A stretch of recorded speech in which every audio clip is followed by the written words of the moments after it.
অনেকজন অনেক রকম কথা বলে এই মাসে ভাইজান একটু এই ওয়াজ করবেন ওই ওয়াজ করবেন। আমি তো অনেক রকমের ওয়াজ করি, কিন্তু এই মাসটাই যেন কারোর ওয়াজ অত ভালো লাগে না করতে। এই মাসটা শুধু আল্লাহর রাসূলের ওয়াজ করতে মজা লাগে। কি কথা ঠিক না ভুল? কেন এই মাস ইসলামের একটা বড় গুরুত্বপূর্ণ মাস। আচ্ছা বলুন তো দেখি, বছরে কটা মাস হয়? 13টা, 12টা মাস। আচ্ছা এই 12টা মাসের ভিতরে আল্লাহ কোরআন শরীফে 4টে মাসের মর্যাদা লিখেছেন। জোরে বললেন না সুবহানাল্লাহ? কোরআন শরীফে 4টে মাসের কথা লেখা আছে। আল্লাহ যে 4টে মাসের কথা বলেছেন তার মধ্যে হলো রমজান শরীফের মাস, মুহররমের মাস, জিলকাদের মাস আর জিলহজের মাস। কটা হলো? আচ্ছা এই 4টের ভিতরে এই যে মাসে আমরা বসে আছি এই মাসটা আছে কি? কই আছে? কোরআন শরীফে 4টে মাসের কথা বলা। সে 4টে মাস কি কি? রমজান শরীফের মাস গাঁট গোনেন, জিলহজের মাস, জিলকাদের মাস আর মুহররমের মাস। কটা হলো? তাহলে এখানে রবিউল আউয়ালের কথা উল্লেখ আছে। তাহলে রবিউল আউয়ালের এত গুরুত্ব কেন? কথা বলে না।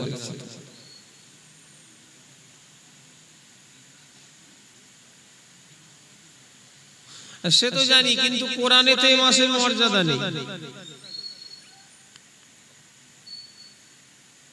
ওয়াহাবিরা তো এটা কি প্রুফ করে নিয়েছে যে কোরআনে কোন জায়গায় এসব মাসের ব্যাপারে বলেনি। তো তোমরা এসব মাসে এত সাজাবার কি আছে, এত নবী দিবস করার কি আছে? আমার নবী যদি না হতো, আল্লাহ যে আছে এটা আল্লাহ বলছে, আমিও প্রকাশ করতাম না। মাস ছেড়ে দেন, রমজান শরীফের মাস, জিলহজের মাস, মুহররমের মাস, জিলকাদের মাস, সব মাসগুলি মারে। আল্লাহ বলছেন আমি আল্লাহ। আল্লাহ আছে না নাই? কথা বলে। আল্লাহ বলেন যখন আমি একা ফেরেশতা আমি আল্লাহ তৈরি করি না, আমি আল্লাহ तमाम জমিন আসমান কিছুই আমি আল্লাহ তৈরি করি না। আমি আল্লাহ যখন মনে করলাম আমি আল্লাহ পরিচিত হব, আমাকে লোক আল্লাহ বলে চিনবে, মালিক বলে চিনবে, প্রভু বলে চিনবে। আল্লাহ বলছেন আমি যখন ভাবলাম আমিও পরিচিত হব, আমি সর্বপ্রথমে আমার নবীর নূরটা বানালাম। জোরে বলে, আরো জোরে বলে। তাহলে আল্লাহ নিজে বলছেন আমাকে তোমরা চিনেছো কারো ছিলা? কথা বলে ব্যাস, তাহলে আর কি আছে? হযরতে জাবের প্রশ্ন, আচ্ছা বলুন তো দেখি প্রথম নবীর নাম কি?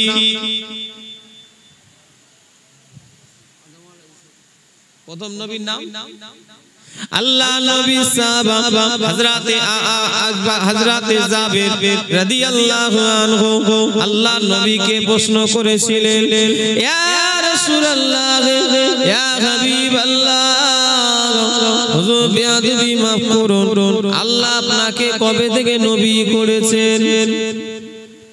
আরে চিয়ার দাও না, চিয়ার দাও, বেচারা মুরব্বি মানুষ, চিয়ারটা দাও।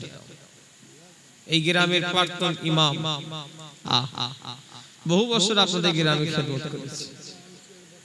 না চেয়ারে বসে, আমি হুকুম দিচ্ছি আপনাকে, আমি হুকুম দিচ্ছি আপনাকে, আমি বলছি না না না না অসুবিধা, কষ্ট হবে, কতক্ষণ বসবেন? আমি হুকুম দিচ্ছি আপনাকে, আমি হুকুম দিচ্ছি, কিছু হবে না।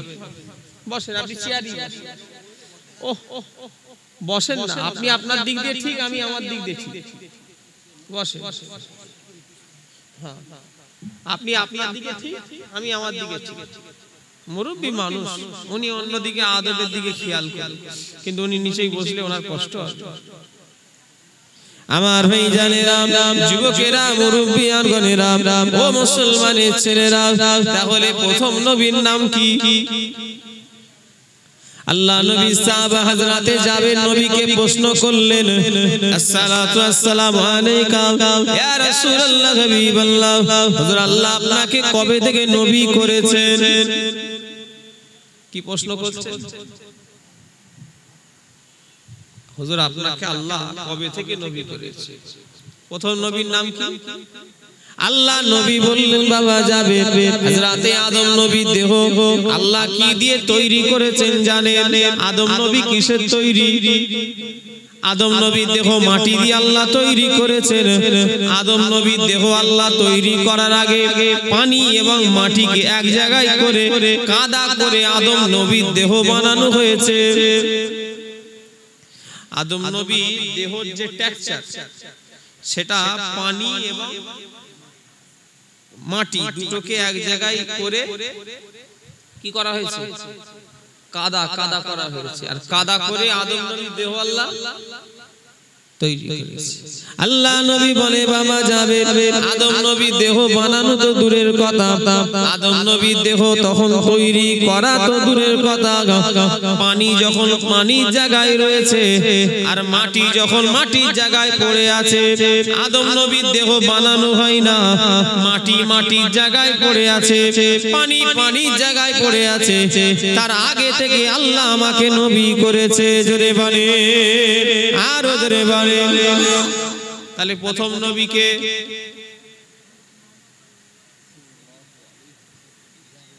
আপনি এটা বলতে পারেন যে প্রথম আদম আলাইহিস সালামকে পাঠিয়েছে, কিন্তু আপনারা বলছেন নবী আদম নবী প্রথম। কথা বুঝতে পারেন? প্রথম নবী তাহলে কে?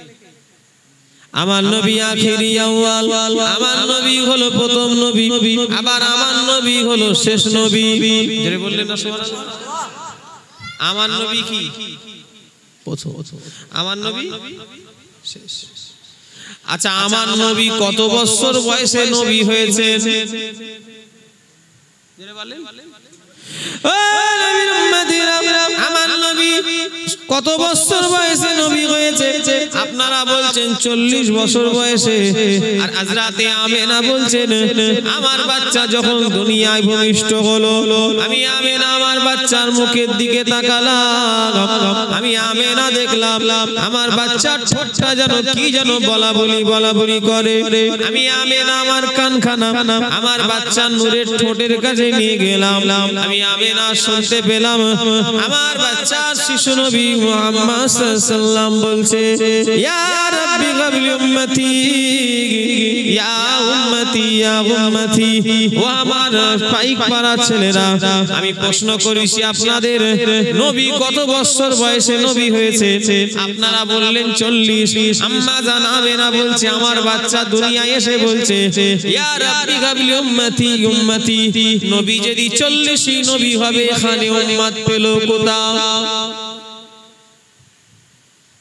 আমার কথা মনে হচ্ছে বুঝতে পারেন না, কি বলো দেখি? নবী 40 বছর বয়সে যদি নবী হবে, আর আম্মা জান আমেনা বলছে বাচ্চা আমার দুনিয়ায় এসে বলছে ইয়া রাব্বি হাবলি উম্মতি। নবী না হলে উম্মত হয়? তে রাসূল এখানে এসে উম্মত পেল কোথায়? আজকে আপনারা আমার কাছে সব হেরে যাচ্ছেন, দেখেছেন? ওটা থেকে একটা জিততে পারছে, একটাও জিততে পারছেন না আপনারা। সব জায়গায় আমার সঙ্গে হেরে যাচ্ছেন আপনারা। তর্কতে যুক্তিতে দেখছি কি হচ্ছে বলেন তো? আচ্ছা, আমি কি ভুল ভাল বলছি বলে মনে হচ্ছে না? আম্মা জান আমেনা বলছে ইয়া রাব্বি হাবলি উম্মতি। তা নবী এখানে এসে উম্মত খুঁজছে, আর নবী যদি 40ই নবী হবে, তাহলে নবী এখানে উম্মত পেল কোথায়?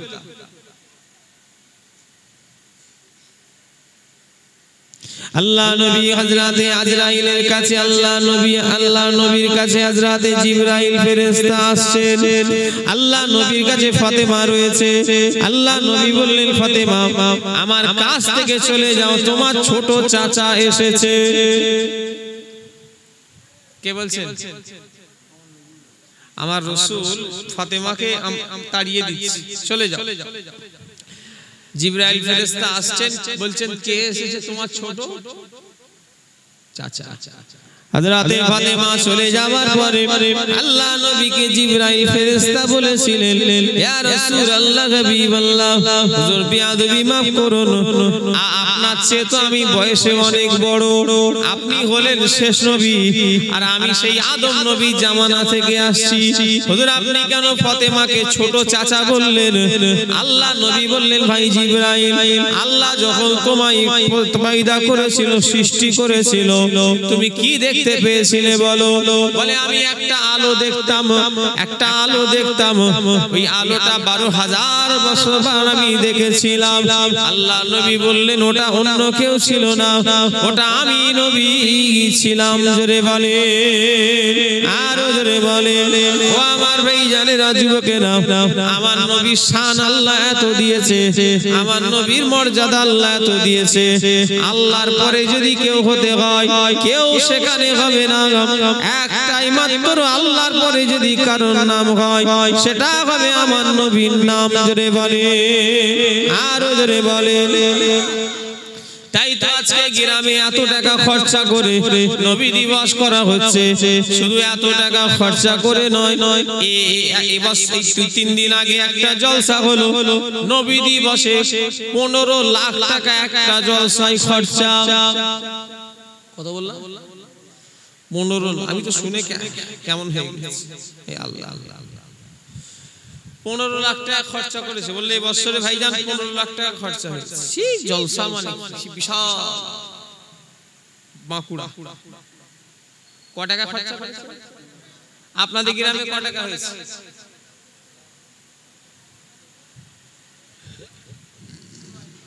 তো 1-1.5 লাখ। তা হবে না, হবে না। 10 হাঁড়ি বিরিয়ানি ওখানেই তো 70-80 হাজার টাকা খরচা হয়েছে। 1 লাখ পার হয়ে যাবে, 1.5 লাখ ধরছি। আর ওখানে খরচা করেছে কত বললাম? 15 লাখ। এই যে এত টাকা নষ্ট হয়ে গেল নবীর জন্য, ফালতু ফালতু টাকা নষ্ট হলো, তাই তো নাকি? নাউজুবিল্লাহ। ও নবীর উম্মতিরা, আজ পাইকপাড়া গ্রামে 1.5 লক্ষ টাকা নবীর আসার খুশিতে খরচা করলো। আল্লাহর দিকে চেয়ে বলে, নবীর লাভ হলো না লস হলো?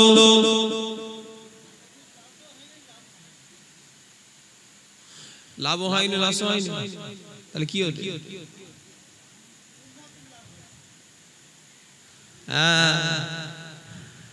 অনেকজন বলে ফেলে যে ভাইজান নবীর বিরাট লাভ হয়ে গেছে। আচ্ছা, নবীর আবার লাভ লস আছে?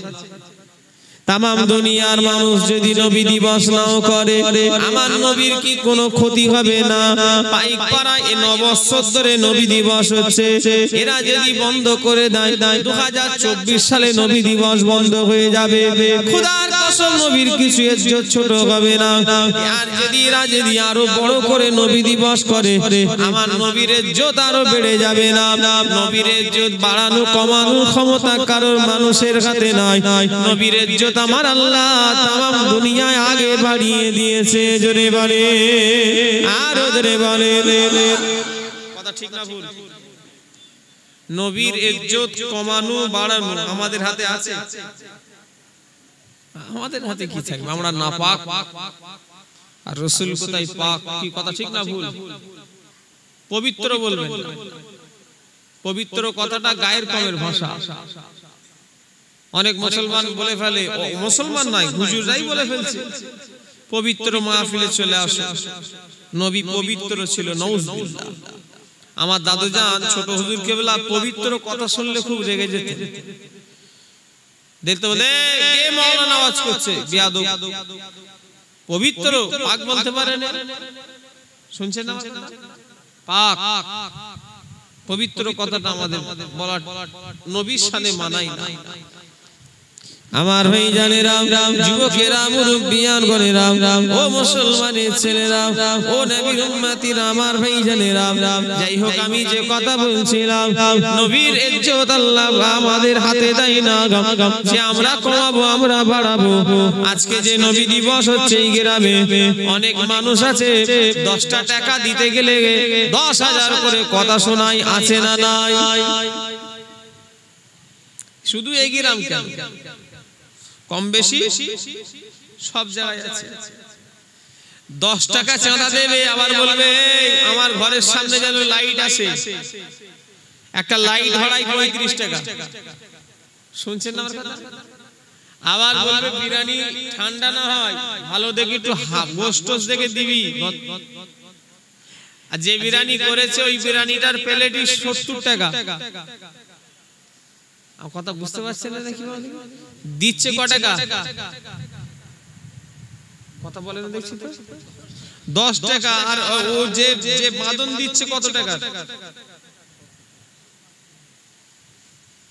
ছেলে বউ নাতি পুতা সবাইকে পেঠিয়ে দিচ্ছে।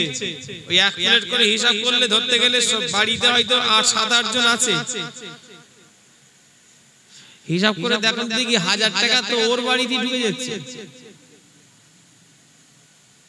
আমার কথা রাগ করছেন নাকি? না আমি বলতাম না, কিন্তু তাদের এমন ব্যবহার করবে যেন পয়সাটা না দিলেই ভালো হয়। খোদা দিকেছে বলেন কমিটির জলসায় কোনো প্রফিট আছে? সব তো আমাদের বয়সী ছেলে, কমিটির ছেলেরা সব হালকা বয়সী, আমার থেকে ছোট বড় আছে না নাই মিশি, সব তো জোয়ান। এদের কোনো লাভ আছে নাকি? এই বয়সের ছেলে গ্রামে গান দিচ্ছে বা যাত্রা দিচ্ছে, আশপাশের দিকে তাকানো, এরা তো তা করেনি। প্রতি বছর নবীর নামে মিলাদ দিচ্ছে, ভালো না খারাপ? আপনি এদের পয়সা না দিলেও এদের বিরোধী করেন, সাপোর্ট করেন। কি কথা ঠিক না? যে তোরা ভালো কাজ করছিস। কারণ আজকাল যা দিনকাল হয়েছে, এমনি মানুষ ধর্মের দিকে আস্তে আস্তে মানুষ পিছিয়ে যাচ্ছে। এখন মোবাইল টোবাইল আমোদ ফুর্তি এসব নিয়ে মানুষ মেতে উঠেছে, আর এটাই কিয়ামতের আলামত। কি কথা ঠিক না ভুল বলে? দুনিয়া শুরুর দিকে না শেষের দিকে? শেষের দিকে যখন, তাহলে আপনার ভাবা উচিত যে আমাদের পাড়ার সব যুবক জওয়ান ছেলে এরা তবুও তো ভালো কাজ করছে। এরা তো পাড়ায় একটা চাইলে ফুটবল ম্যাচ দিতে পারত, এরা তো চাইলে একটা মেয়ে ছেলে এনে ভাড়া করে একটা নাচের, আচ্ছা যে টাকা আজকে খরচা হয়েছে 1.5 লাখ টাকায়, কোন তাবারুকের ঝামেলা তখন তো লাগতো নি। 1.5 লাখ টাকায় ভালোভাবে কলকাতা থেকে ভালোভাবে মেয়ে ভাড়া করে এনে নাচের আসর বসানো যেত না যেতুনি? কথা বলে না দেখছি? কোন তাবারুকের দরকার থাকতো? সারা রাত যদি করতো, সারা রাত লোকজন থাকতো না থাকতো না? থাকতো। এরা তো তা করেন, এরা তো নবীর নামে মিলাদ দিচ্ছে। বাপের মিলাদ, নানার মিলাদ, খালুর মিলাদ দেয় না। এরা যে মিলাদটা দিয়েছে এমন একটা বাগান কায়েম করেছে, আর সমাজের মানুষ বলে সব মিলাদ মাহফিল দিয়ে কি হবে? কোনো লাভ হবে না। ও আমার ভাইরা যুবকেরা, আজকে এই যে সব আমার ভাইগুলো আপনাদের বাড়ি বাড়ি গিয়ে কালেকশন করে আজ চাঁদা তুলে যে এই নবী দিবস করেছে, এটা কোনো জাতা মাহফিল করে ফেলে না। আজ এই জায়গাতে ভাববেন না ফুরফুরা থেকে আমি আবু জাস সিদ্দিকী বসে আছি, তা নয়। আজ এই জায়গাতে এই পাইক পাড়ার মানুষেরা বসে আছে, তা নয়। আজ এই জায়গাতে 24 পরগনার মানুষেরা বসে আছে, তা নয়। আজ এমন একটা বাগান এই জায়গায় হয়ে গিয়েছে, এই বাগানে চাইলে আল্লাহ পাক আমার নবীকেও হাজির করাতে পারে। জোরে বলে, আরো জোরে বলে আল্লাহ। কথা সত্য না মিথ্যা? আমার কথাটা ভালোভাবে ধরবেন। রাসূল হাজির আছেন আমি বলেছি, নবী এখানে আছেন আসবেন বলেছি, কথা বলে না বলেছি। কার হুকুম হলে আসতে পারে? আল্লাহর হুকুম হলে রাসূল এখানে আল্লাহ পাঠাতে পারে না পারে? আচ্ছা বলেন, একটা গাছের পাতা, সামান্য একটা গাছের পাতা নড়ছে কি কার ইশারায়? তাহলে এটা যখন বিশ্বাস করেন একটা সামান্য গাছের পাতা আল্লাহর ইশারায় নড়ে, তাহলে আমার রাসূল তো কত দামি। তাহলে অত দামি জিনিস যদিও বা আসে, কার ইশারায় আসবে? নববৎসর ধরে পাইকপাড়া গ্রামে নবী দিবস হচ্ছে, যদি কেউ বলে হুজুর একটাও জলসায় তো নবীকে দেখতে পাইনি, এখানটায় কারা কাজ করছে ওদের আস্তে কথা বলতে হবে। ওখানে কি হচ্ছে বলেন তো? প্যাকেট করছে, ওখানে কথা বলতেই মানা করে। এরা কাজ করছে না ঝগড়া করছে? বাঁদিকে যারা প্যাকেট করছো ভাইরা, তোমরা কথা বলুনি, অসুবিধা হচ্ছে, এখানে আওয়াজ এসছে জোরে। আমার ভাইরা, যুবকেরা, মুরব্বিয়ানগণেরা, মুসলমানের ছেলেরা, ও নবীর উম্মতিরা, আমার ভাইজানেরা, ও নবী পাকের প্রেমিকেরা, যদি কেউ বলে ফেলে ভাইজান আমাদের গ্রামে নবী দিবস 9 বছর ধরে হচ্ছে, ওই একটা জলসা তো নবীকে দেখতে পেলাম না। আমার মুরব্বি বাপেরা যদি বলে আমাকে, বাবাজি আপনি ওয়াজ করছেন, রাসূলুল্লাহ এই রকম মাহফিলে আসতে পারে, আল্লাহর হুকুম হলে ওই আমরাও তো একটা মাহফিলে দেখব, আমরাও তো 30 বছর 40 বছর ধরে সভা শুনছি, ওই একটা জলসা তো নবীকে আমরাও দেখতে পেলাম না। আচ্ছা বলুন তো দেখি, আজকের এই মাহফিলেতে নবীকে দেখতে পাওয়া যাচ্ছে? দেখেন তো,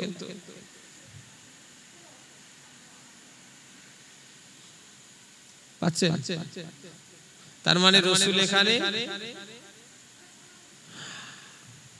আসেন, আল্লাহ নবীকে এখানে পাঠায়নি, তাই তো? কথা বলে না, দেখছি তো। তাহলে আমরা দেখতে পাচ্ছি না, তার মানে নবী এখানে নেই। আল্লাহর ওলি বড় পীর আব্দুল কাদের জিলানী রাহমাতুল্লাহ আলাইহি হুজুর আমার ওয়াজ করছেন, ওয়াজ করতে করতে এই রকম মেম্বারে ওয়াজ করছেন, ওয়াজ করতে করতে আল্লাহর ওলি বড় পীর সাহেব হুজুর আমার ওয়াজের মজলিসে আশিক হয়ে গেলেন, ওয়াজের মজলিসে দেওয়ানা হয়ে গেলেন। আল্লাহর ওলি বড় পীর সাহেব রাহমাতুল্লাহ আলাইহি মাথায় পাগড়ি পরে ওয়াজ করছিলেন, হুজুর আমার ওয়াজ করতে করতে মাথার পাগড়িখানা খুলে বিছিয়ে দিলেন। আল্লাহর ওলি আশিক দেওয়ানা হয়ে গেলেন, নিজের মাথার পাগড়িখানা খুলে রকম করে ওয়াজের মেম্বারে বিছিয়ে দিলেন। আল্লাহর ওলি বেহুশ হয়ে গেলেন, হুজুরের হুঁশ ফিরে আসলো।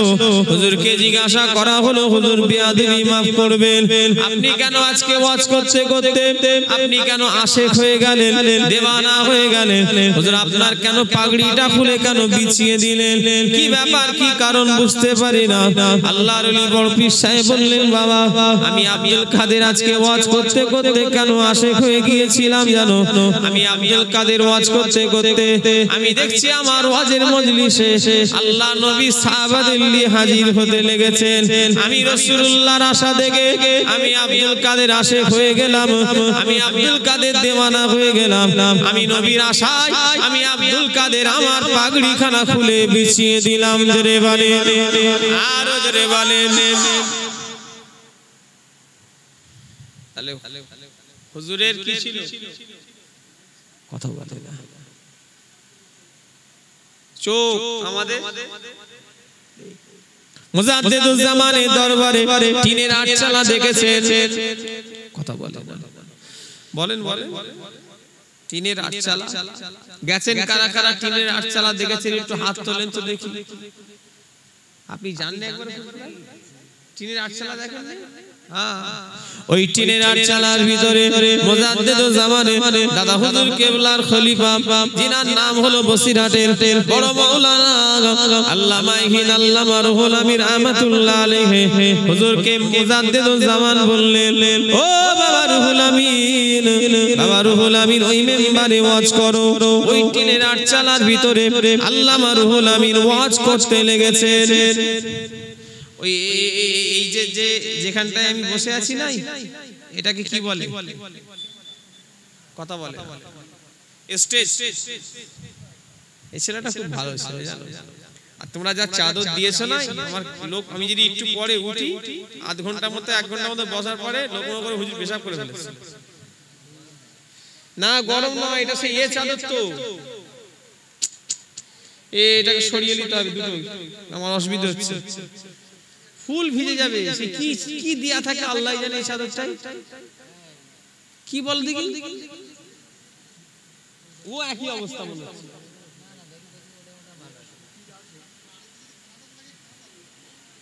না এটা ভালো আছে, না না একই একই, ও সেই বালা মুসিবত। এই চাদরে ওয়াজ করলে ফুল পিছন ভিজে যাবে। ও থাক, যা হবে ভিজে গেলে কি হবে, আমি কি আসি থাক, যা হচ্ছে হোক।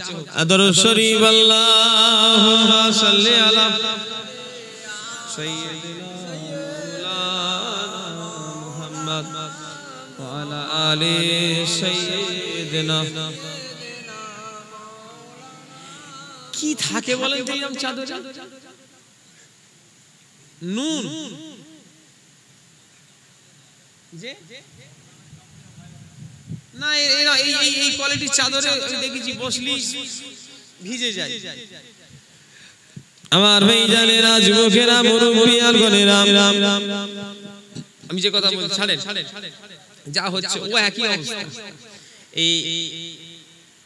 এই যে স্টেজটা, মেম্বারটা, এই যে জায়গায় আমি ওয়াজ করছি, এটা কালকে থাকবে কি দুদিন পরে? কিন্তু টিনের আটচালার ভিতরে মুজাদ্দেদুজ জামান যে আটচালার ভিতরে এরকম একটা মেম্বার করেছে, আচ্ছা ওটাও কি চলে যাবে না ওটা পার্মানেন্ট? মুজাদ্দেদুজ জামান বললেন, বাবা রুহুল আমিন ওয়াজ করো বাবা, পীর হুকুম করেছে মুরিদকে ওয়াজ করতে হবে। আল্লামা রুহুল আমিন দাঁড়িয়ে দাঁড়িয়ে ওয়াজ করা শুরু করে দিয়েছে। আর উত্তর 24 পরগনায় দ্বিতীয় কোন রুহুল আমিন এখনো কোন মা পয়দা করতে পারেনি। জোরে বললেন না সুবহানাল্লাহ? সত্যিকারের কথা। উত্তর কেন? বর্তমান পশ্চিম বাংলাতে আল্লামা রুহুল আমিনের মতো যোগ্য আলেম এখনো জন্মেছে বলে মনে হয়? হ্যাঁ, ওরে সর্বনাশ, জীবনে 152 খানা কিতাব লিখেছে। একটা আলেম দেখান তো দেখি পশ্চিম বাংলায় 152 খানা কিতাব নিজে লিখেছে। জোরে বললেন না সুবহানাল্লাহ? হ্যাঁ, ছেলে খেলা নয়। একটা কিতাব লিখা পরের থেকে ধার করে তুলে দেওয়া সহজ, কিন্তু নিজে লিখা লাইভ শেষ হয়ে যাবে 152 খানা কিতাব লিখতে জানে। আল্লামা রুহুল আমিন রাহমাতুল্লাহ আলাইহি হুজুর আমার ওই মেম্বারে দাঁড়িয়ে দাঁড়িয়ে ওয়াজ করা শুরু করে দিয়েছেন। আর এত সুন্দর ওয়াজ করেন, উনি তো বড় আলেম মানুষ, ওনার ওয়াজ সবাই শুনছে। সবাই শুধু নয়, এমন কি ফুরফুরার পীর, ওনারও পীর মুজাদ্দেদুজ জামানও শুনছে। জোরে বলেন। আল্লামা রুহুল আমিন ওয়াজ করতে করতে চারিদিকে তাকিয়ে তাকিয়ে ওয়াজ করতে করতে মুজাদ্দেদুজ জামানকে দেখতে পেয়ে গিয়েছে যে আমার পীর কেবলা আমার ওয়াজে দাঁড়িয়ে আছে। যেই না দেখতে পেয়েছে আর ওয়াজ করে না, ওয়াজ বন্ধ করে দিয়েছে। চুপ চুপ চুপ। ও আমার ভাইরা, মুজাদ্দেদুজ জামান বলে, বাবা রুহুল আমিন ওয়াজ কেন বন্ধ করলে? বাবা কি সুন্দর তো ওয়াজ করছিলে, কেন বন্ধ করে দিলে? আল্লামা রুহুল আমিন বলে, হুজুর বেয়াদবি মাফ করবেন, আপনি আমার ওয়াজে দাঁড়িয়ে থাকবেন আর আমি ওয়াজ করব, এত বড় বেয়াদব আমি রুহুল আমিন নই। আমি আপনার সামনে ওয়াজ করার মতো আমার ক্ষমতা নেই। মুজাদ্দেদুজ জামান বললেন, বাবা রুহুল আমিন আমি তোমার ওয়াজে দাঁড়াইনি বাবা, আমি দেখছি তোমার ওয়াজে স্বয়ং মদিনা থেকে আল্লাহ রাসূল এসে গিয়েছে। জোরে বলে। তাই আমি আবু বকর তোমার ওয়াজের মজলিসে দাঁড়িয়ে আছি। জোরে বলে। কি ছিল ওটা?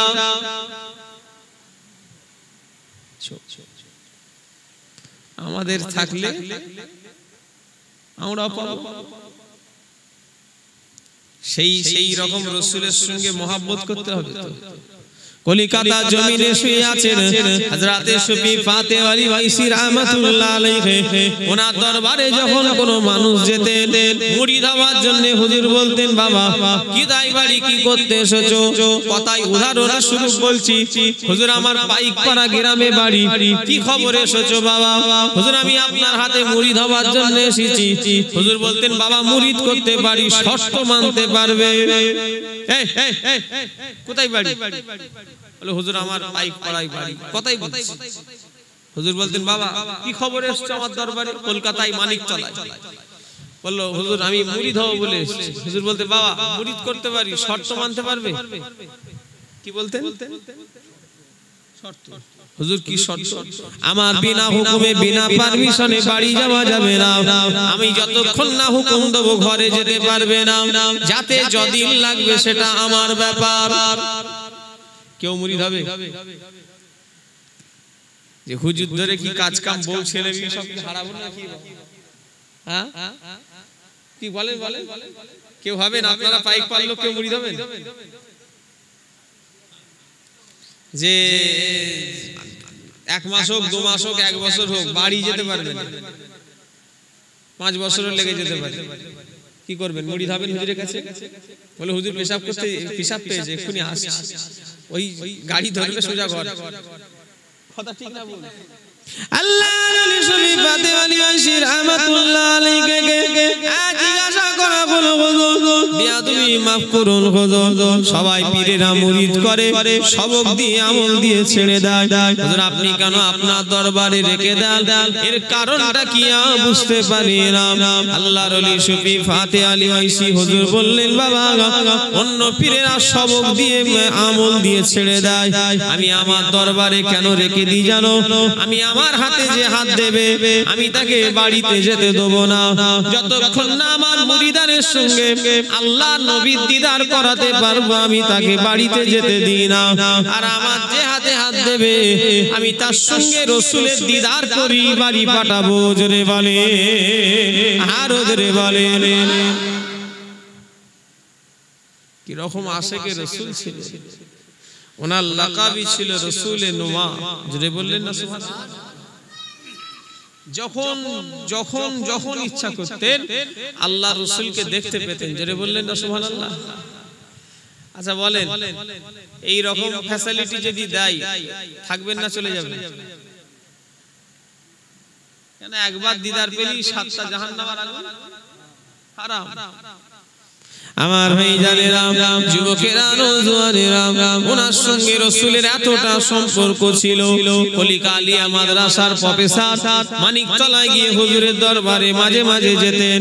একদিন কলকাতা আলিয়া মাদ্রাসার আরবি প্রফেসর কলকাতার মানিকতলায় গিয়ে একটা নবীর হাদিস নিয়ে তর্কতর্কি শুরু হয়ে গিয়েছে। শফি ফাতে আলী আইসি হুজুরকে বলছে, হুজুর এটা নবীর হাদিস নয়। আর কলকাতার মাওলানা বলছে, হুজুর এটা নবীর হাদিস নয়। আর শফি ফাতে আলী আইসি হুজুর বলছে, মাওলানা এটা হলো নবীর হাদিস। দুজনা কথা কাটাকাটি হতে হতে কলকাতা আলিয়া মাদ্রাসার প্রফেসর কথা কাটি হতে হতে একটু বেহুশ হয়ে পড়ে গেলেন। হুজুর বললেন, মুরিদানদের বাবা কে আছো, মাওলানার মুখে পানি দাও। হুজুরের কথা শুনে তাড়াতাড়ি করে ওই কলকাতার আলিয়া মাদ্রাসার প্রফেসর মাওলানাকে মুখে পানি দেয়া হলো।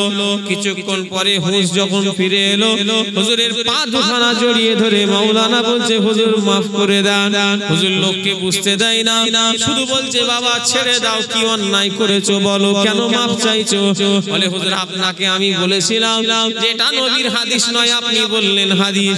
এই কথা কাটাকাটি হতে হতে হুজুর আমার একটু মাথা চকচক দিল, আমি বেহুশ হয়ে গেলাম।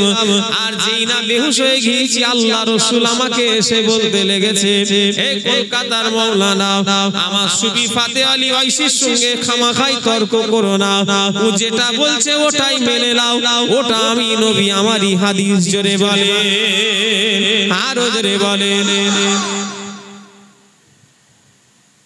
মাওলানা ঝগড়া করে লাভ হলো না লস হলো? বলেন বলেন বলেন, লস হলো? তাহলে রাসূলের সঙ্গে কতটা সম্পর্ক, ছেলে খেলা না। ওনারাও তো মানুষ ছিলেন, আমরা কি জানোয়ার? তাই তো নাকি? ওনারা সব মানুষ, আমরা কি সব গাধা?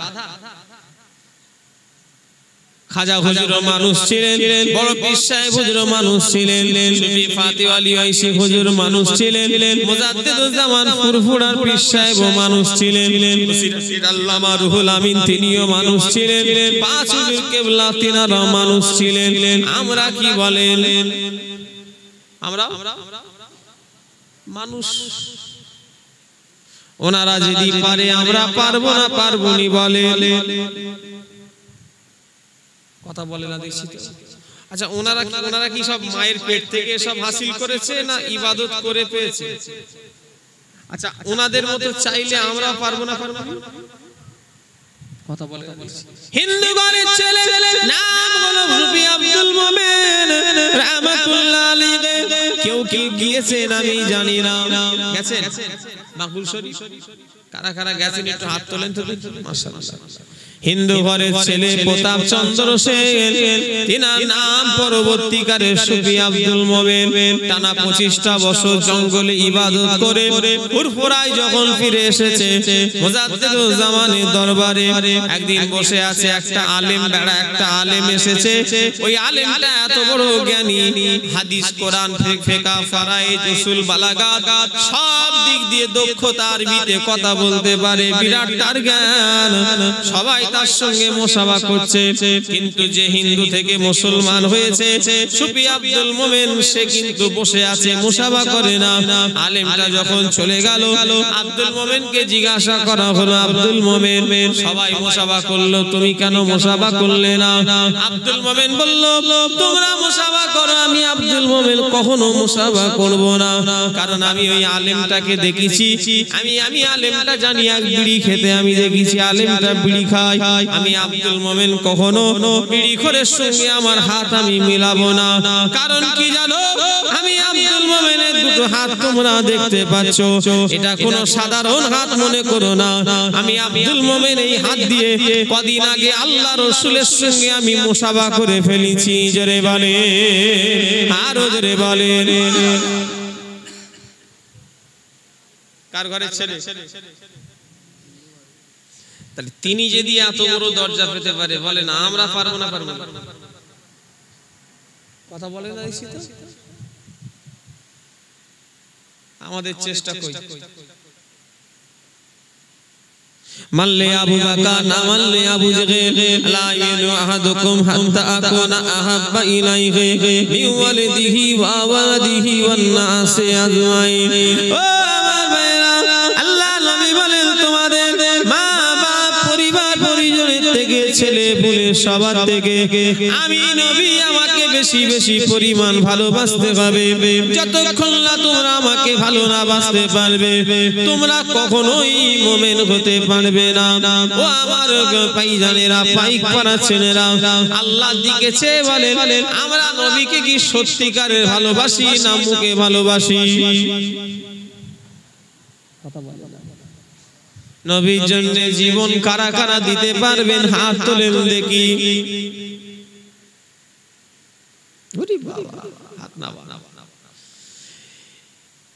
এই গ্রামে মাদ্রাসা আছে, ছোট মাদ্রাসা, মক্তব ছেড়ে দেন। পাশেই আছে আবু জাফরিয়া সিদ্দিকিয়া খারিজিয়া মাদ্রাসা, আছে না নাই? কোথা? তেতুলিয়া। ওখানে কি 230 ছেলে পড়ে নাকি? তাও কটা হবে? ছোট বড় মাদ্রাসা। বড় মানে কি রকম? মানে বিরাট বড় হচ্ছে বড় মাদ্রাসা। হয় কি যেখান থেকে মুমতাজি, মুহাদ্দিস, মুফাসসির, মুফতি তৈরি হয়, ইসলামের আর হচ্ছে বড় মাদ্রাসা আছে। কথা বলে না দেখছি তো। আলেম যেখানে তৈরি হয়, শুধু ওই মাদ্রাসা নয়, ওই রকম ক্যাটাগরি যত মাদ্রাসা আছে এটাই তো আমাদের মেন মাদ্রাসা, যেখানে মাওলানা পাস হবে, মুফতি পাস হবে, মুফাসসির পাস হবে। আমার ভাইজানেরা, যুবকেরা, নওজোয়ানেরা, ও নবীর উম্মতিরা, ও আমার ভাইজানেরা, যুবকেরা, নওজোয়ানেরা, ও নবীর উম্মতিরা, মাদ্রাসা মানে কার ঘর? নবীর ঘর। জীবন আগে নাম, টাকা বড় না জীবন বড়? জীবন প্রিয় না টাকা প্রিয়? যারা যারা জীবন দেবেন হাত তুললেন। প্রত্যেকটা লোক 5000 করে কালকে টাকা দিয়ে আসবেন নিজে হাতে মাদ্রাসায়। কারা কারা রাজি আছেন দেখি হাত তোলেন এবার।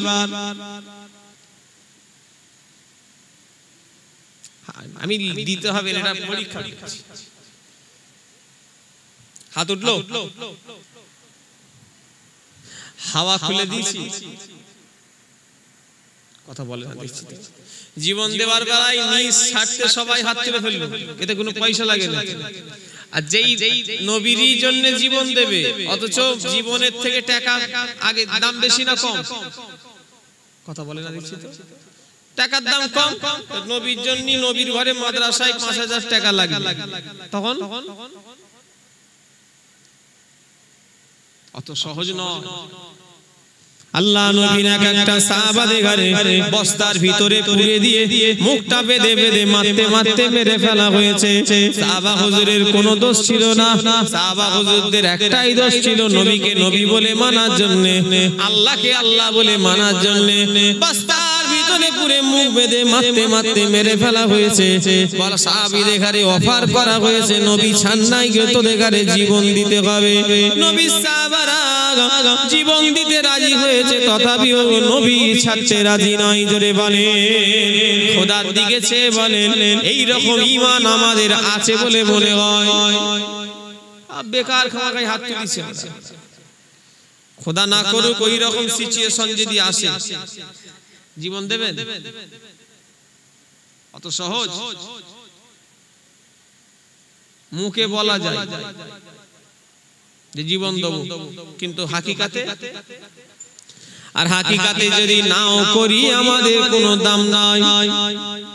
আল্লাহ নবী সাহাবা, ইসলামের দ্বিতীয় খলিফা হযরত ওমর ফারুক রাদিয়াল্লাহু আনহু আল্লাহ নবীকে বলেছিলেন, ইয়া রাসূলুল্লাহ, ইয়া হাবিবাল্লাহ, হুজুর আমি আমার টাকা পয়সা আছে, আমার ছেলে বিবি বাল বাচ্চা আছে, আমার ঘর বাড়ি শৈশব সম্পত্তি আছে, হুজুর আপনাকে আমি বেশি ভালোবাসি, তবে ইয়া রাসূলুল্লাহ হাবিবাল্লাহ, হুজুর আমি আমার জানের থেকে আপনাকে বেশি ভালোবাসতে পারি না। আল্লাহ নবী বললেন, ওমর তুমি এখন একটা পরিপূর্ণ মুমিন হতে পারোনি। কি বলছে? উনি কিন্তু বললেন যে আমি আপনাকে টাকা পয়সা, ছেলে বউ, সংসার ঘর বাড়ির চেয়েও আপনাকে বেশি ভালোবাসি, কিন্তু নিজের জীবনের চেয়ে বেশি ভালোবাসতে পারি না। আল্লাহ নবী বললেন, তুমি এখনো পরিপূর্ণ মুমিন হতে এখনো পারোনি। হযরত ওমর কিছুক্ষণ পরে বললেন, ইয়া রাসূলুল্লাহ, ইয়া হাবিবাল্লাহ, আমি ওমর আপনাকে ভালোবাসি, আমার নিজের জীবনের চেয়েও বেশি ভালোবাসি। আল্লাহ নবী বললেন, ওমর তুমি এখন একটা পরিপূর্ণ মুমিন হয়ে গিয়েছো। জোরে বলেন, আরো জোরে বলেন। আল্লাহর দিকে চেয়ে বলেন, আমরা মুমিন না মুসলমান? কথা বলেন, আমরা মুমিন না আমরা মুসলমান? মুমিন কাকে বলে? নিজের বাপ ছেলে কুলে সব বাইর থেকে রাসূলকে বেশি ভালোবাসতে হবে। এবারে বলেন, আমরা মুমিন না মুসলমান? মুমিন হওয়া অতটা সহজ নয়। মুখে বলা যায় মুমিন, ৫,০০০ টাকা চাওয়ার বেলায় আমরা সবাই চিন্তায় পড়ে গেছি। যদি বলেন ভাইজান সবার কাছে নেই, আল্লাহ না করেন আমাদের এখনই হাত পা ভেঙে যাবে। আজকে রাত্রি ৫০,০০০ টাকা ইমার্জেন্সি অপারেশন করতে দরকার, ধার করে জোগাড় করে হলেও আমরা করব না করবনি বলে। কথা বলে না দেখছি তো। হ্যাঁ, তাহলে নিজের জানের থেকেও নবীকে বেশি ভালোবাসি বলে মনে হচ্ছে। আল্লাহ নবী সাহাবারা জান দিয়েছে, মাল শুধু নয় জীবনও দিয়ে দিয়েছে। আল্লাহ নবী সাহাবাদের ঘরে কতই না জুলুম করা হয়েছে। ইসলাম কবুল করার জন্য হযরতে বেলালকে কতই না জুলুম করা হয়েছে। বেলালের হাতে দড়ি বাঁধা হয়েছে, বেলালের পায়ে দড়ি বাঁধা হয়েছে। বেলালের কোনো দোষ নাই, হযরতে বেলালের কোনো দোষ ছিল না। হযরতে বেলালের একটাই সামান্য দোষ হলো নবীকে নবী বলে মানার জন্য, ইসলাম কবুল করার জন্য হযরতে বেলালের হাতে দড়ি বাঁধা হয়েছে, হযরতে বেলালের পায়ে দড়ি বাঁধা হয়েছে। কাফেররা ঘোড়ার উপরে উঠে হযরতে বেলালকে টেনে টেনে টেনে টেনে নিয়ে যাচ্ছে।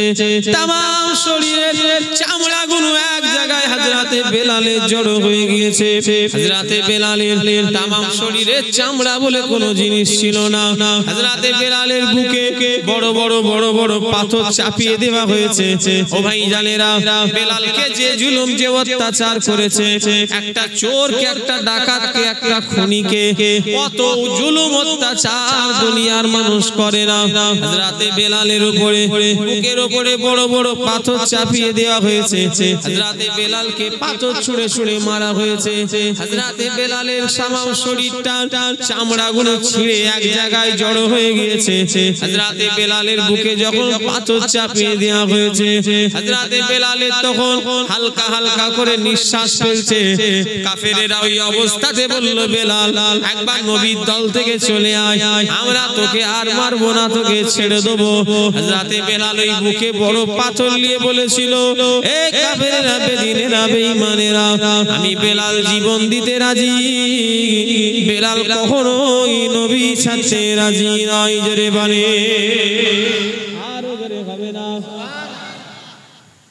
বেলাল জীবন দেবে, বেলাল নবী ছাড়তে আল্লাহর দিকে চেয়ে বলেন, এই রকম ঈমান আমাদের আছে? যেরকম বড় পাথর তো দূরের কথা, কেউ যদি একটু ভয় দেখায় হয়তো কি বলে ফেলবে আল্লাহ জানে, অত সহজ নয়। আমার ভাই জানেরা, হযরতে খাব্বাব রাদিয়াল্লাহু আনহুকে ইসলাম কবুল করার জন্য হযরতে খাব্বাবের সামনে বিরাট একটা কড়া আনা হলো।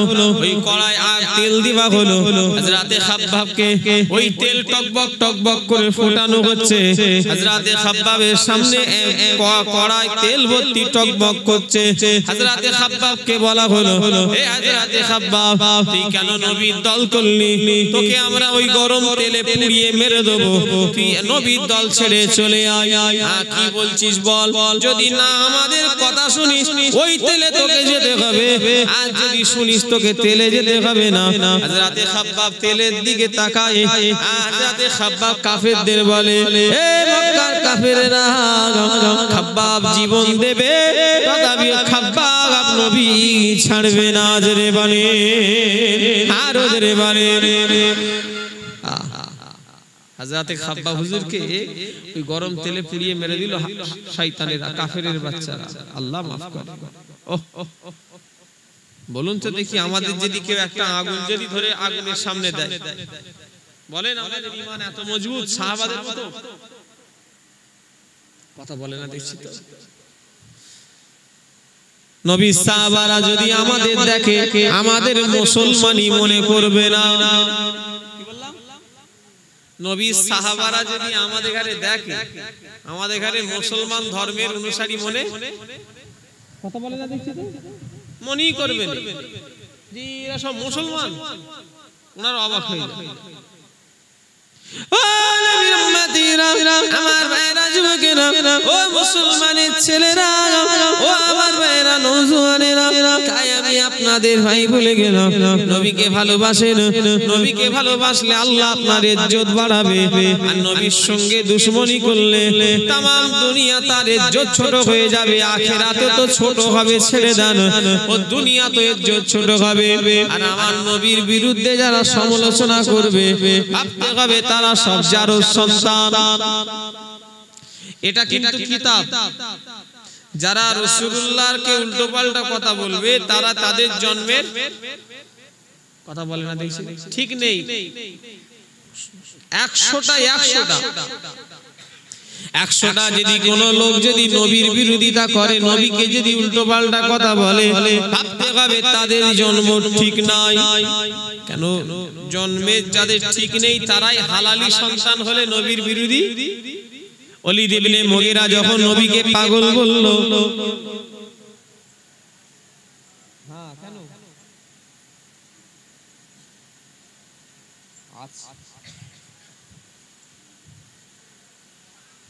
হ্যাঁ আমি জলসা করছি, ছেলে ফোন লেগে দেয়। দুটো ছেলে আল্লাহ দিয়েছে। কমিটির ছেলেকে বলছে, আমার বয়স কত? বলছে 20 বছর হবে। আমার দুটো ছেলের বাপ হয়ে গেছি। আর কথা বুঝতে পারছেন?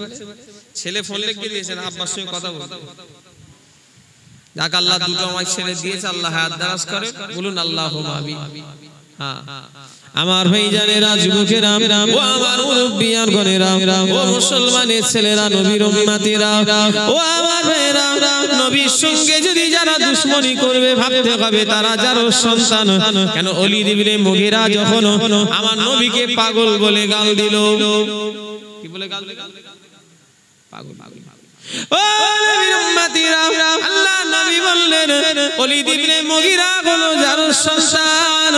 আল্লাহ নবীকে জানিয়ে দিলেন, হাবিব আপনি মন খারাপ করবেন না। আল্লাহ নবীকে যখন ওলীদ ইবনে মুগীরা পাগল বলে গাল দিয়েছে, রাসূলুল্লাহর মন খারাপ হয়ে গিয়েছে। আল্লাহ সান্ত্বনা দিচ্ছে, নবী আপনি মন খারাপ করবেন না, ওলীদ ইবনে মুগীরা হলো যার সন্তান। এ কথা যখন চারিদিকে আওয়াজ উঠে গেল, ওলীদ ইবনে মুগীরা হলো যার সন্তান, ওলীদ ইবনে মুগীরার কানে পৌঁছে গেল কথাটা। ওলীদ ইবনে মুগীরা তার মায়ের কাছে গিয়ে বলে, মা সত্যি করে বলো, মুসলমানদের নবী কোনোদিন মিথ্যে কথা বলে না। যেটা বলে না কাফেররাও জানতো নবী কোনোদিন মিথ্যে কথা বলে না। ও শয়তান জানতো যে রাসূল কোনদিন মিথ্যে কথা বলে না। ওলীদ ইবনে মুগীরা নিজের মায়ের কাছে চলে গেল। কেন একটা বাপ বলতে পারবে না তার ছেলে, কিন্তু একটা মা বলতে পারবে না, পারবে না বলে। ছেলেদের বলার ক্ষমতা আছে যেটা আমার ছেলে, কিন্তু একটা মায়ের ক্ষমতা কথা বলে না, নিশ্চিত আছে না? নাই আছে। আমার ভাইজানেরা, যুবকেরা, মুরব্বিয়ান গণেরা, ও মুসলমানের ছেলেরা, ওলীদ ইবনে মুগীরা নিজের মায়ের কাছে চলে গেল। মা সত্যি করে বলো, মুসলমানদের নবী তো কোনোদিন মিথ্যা কথা বলে না। আমাকে যার সন্তান আমি কি সত্যিকারের অবৈধ? ওলীদ ইবনে মুগীরার মা চুপ করে রইল। কিছুক্ষণ পরে বলল, হ্যাঁ বাবা, তোর আব্বা না থাকার কারণে, বাইরে যাওয়ার কারণে আমি অন্য পুরুষের সঙ্গে সম্পর্ক করে তুই হয়েছিস। আমার ভাইরা, শুধু ওলীদ ইবনে মুগীরা নয়, পৃথিবীর যত মানুষ জানবে নবীর বিরোধী করবে, এই যে তাসলিমা নাসরিন আরো যে কটা হয়েছে, সব কটাই যে কটাই নবীর বিরোধী করবে, ভাবতে হবে তাদের জন্মের ঠিক নেই। শুনছেন আমার কথা?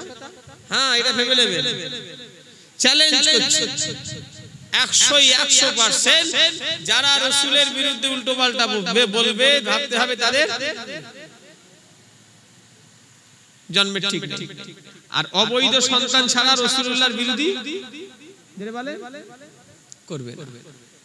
আমার ভাইজানেরা, ও নবী পাকের প্রেমিকেরা, ও মুসলমানের ছেলেরা, নবীকে ভালোবাসেন। নবী ভালোবাসা ছাড়া নাজাত পাওয়া যাবে না, রাসূলুল্লাহর প্রেম ছাড়া নাজাত পাওয়া যাবে না। মদিনার মসজিদে নববী শরীফে কত রকমের গেট আছে। কোন গেটের নাম বাবে আবু বকর। মদিনার মসজিদে নববী শরীফে কত রকমের গেট আছে। কোন গেটের নাম হলো বাবে জিবরিল। মদিনার মসজিদে নববী শরীফে কত রকমের গেট আছে। কোন গেটের নাম হলো বাবে ওমর। মদিনার মসজিদে নববী শরীফে একটা গেট আছে, সেই গেটটার নাম হলো বাবে বেলাল। মদিনার মসজিদে নববী শরীফে এখনো সেই বেলালের নামে গেট আছে। জোরে বলে, আরো জোরে বলে। কেউ গেছেন মদিনা শরীফে? কেউ যাওয়া লোক আছেন? একটু হাত তোলেন তো দেখি। আপনি গেছেন? আছেন না? বাবে বেলাল আপনি গেছেন? আর কে গেছে? এই তো আছে, এই লোক তো থাকতো সৌদি আছে। সব সাহাবার নামে নেই, কিন্তু হযরতে বেলাল হুজুরের নামে আছে। মদিনার মসজিদে নববী শরীফে এখনো হযরতে বেলালের স্মৃতি এখনো রাখা। কারণ কি জানেন? ইসলাম কবুল করার জন্য হযরতে বেলালের উনি যা কষ্ট পেয়েছে, কোন সাহাবা তো কষ্ট পায় না। হযরতে বেলালকে কম জুলুম, কম অত্যাচার করে না। বেলাল সব সয়ে নিয়েছে, বেলাল নবীকে ছেড়ে দেয় না। জোরে বলে এজন্যই তো আল্লাহ বেলালের এত মর্যাদা দিয়েছে, এজন্যই তো আল্লাহ বেলালের সব থেকে মর্যাদা বেশি দিয়েছে। আল্লাহ নবী একদিন বলছে, বাবা বেলাল, ও বাবা বেলাল, তুমি সব থেকে আগে জান্নাতে যাবে বাবা। হযরতে বেলাল বলে, ইয়া রাসূলুল্লাহ, ইয়া হাবিবাল্লাহ, হুজুর আমি বেলাল কি করে আগে জান্নাতে যেতে পারি? আল্লাহ নবী বলল, বাবা বেলাল, বাবা বেলাল, ও বাবা বেলাল, তুমি সব থেকে আগে জান্নাতে যাবে বাবা। ইয়া রাসূলুল্লাহ, ইয়া হাবিবাল্লাহ, হুজুর আমি বেলাল আগে কি করে জান্নাতে যাব? আল্লাহ নবী বললেন, বাবা বেলাল, আমি রাসূলুল্লাহ কাল কিয়ামতের ময়দানে জান্নাতে যাওয়ার আগে আমি বুরাকের উপরে চেপে বসে থাকবো, আর ওই বুরাকের দড়ি বাবা বেলাল আল্লাহ কারোর হাতে দেবে না, তোমার হাতে দেবে। তুমি বুরাক টেনে টেনে টেনে টেনে নিয়ে যাবে, জান্নাতের দরওয়াজা খোলা থাকবে। সর্বপ্রথমে যদি কারোর পা পড়ে বাবা বেলাল, তোমারই পা প্রথম পড়বে। জোরে বলে, আর জোরে বলে।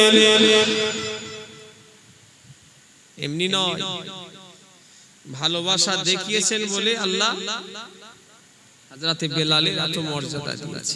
আল্লাহ নবী যখন মেরাজে গেলেন রজবের চাঁদে, আল্লাহ নবী যখন আল্লাহ দিদারে গেলেন, আল্লাহর সঙ্গে দেখা করতে গেলেন, নবী আমার জাহান্নাম ঘুরে ঘুরে দেখলেন, আল্লাহ নবী জান্নাত ঘুরে ঘুরে দেখছেন।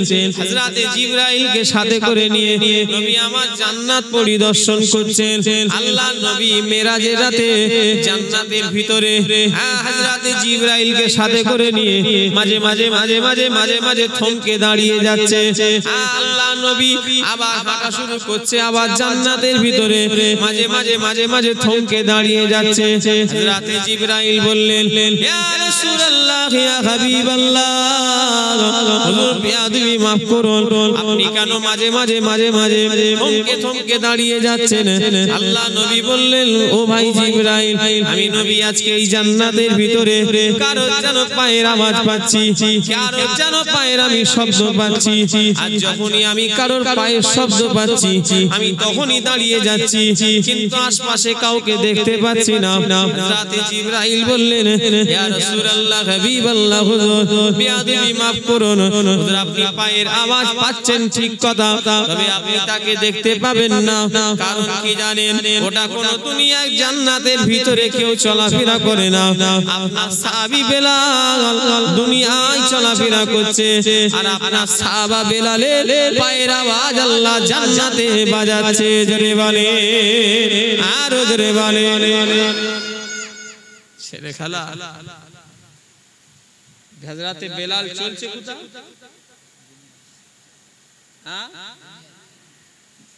হযরতে বেলাল চলছে কোথায়? দুনিয়ায়। আর হযরতে বেলালের পায়ের আওয়াজ বাজছে কোথায়? আল্লাহ জান্নাতে। জোরে বললেন না সুবহানাল্লাহ।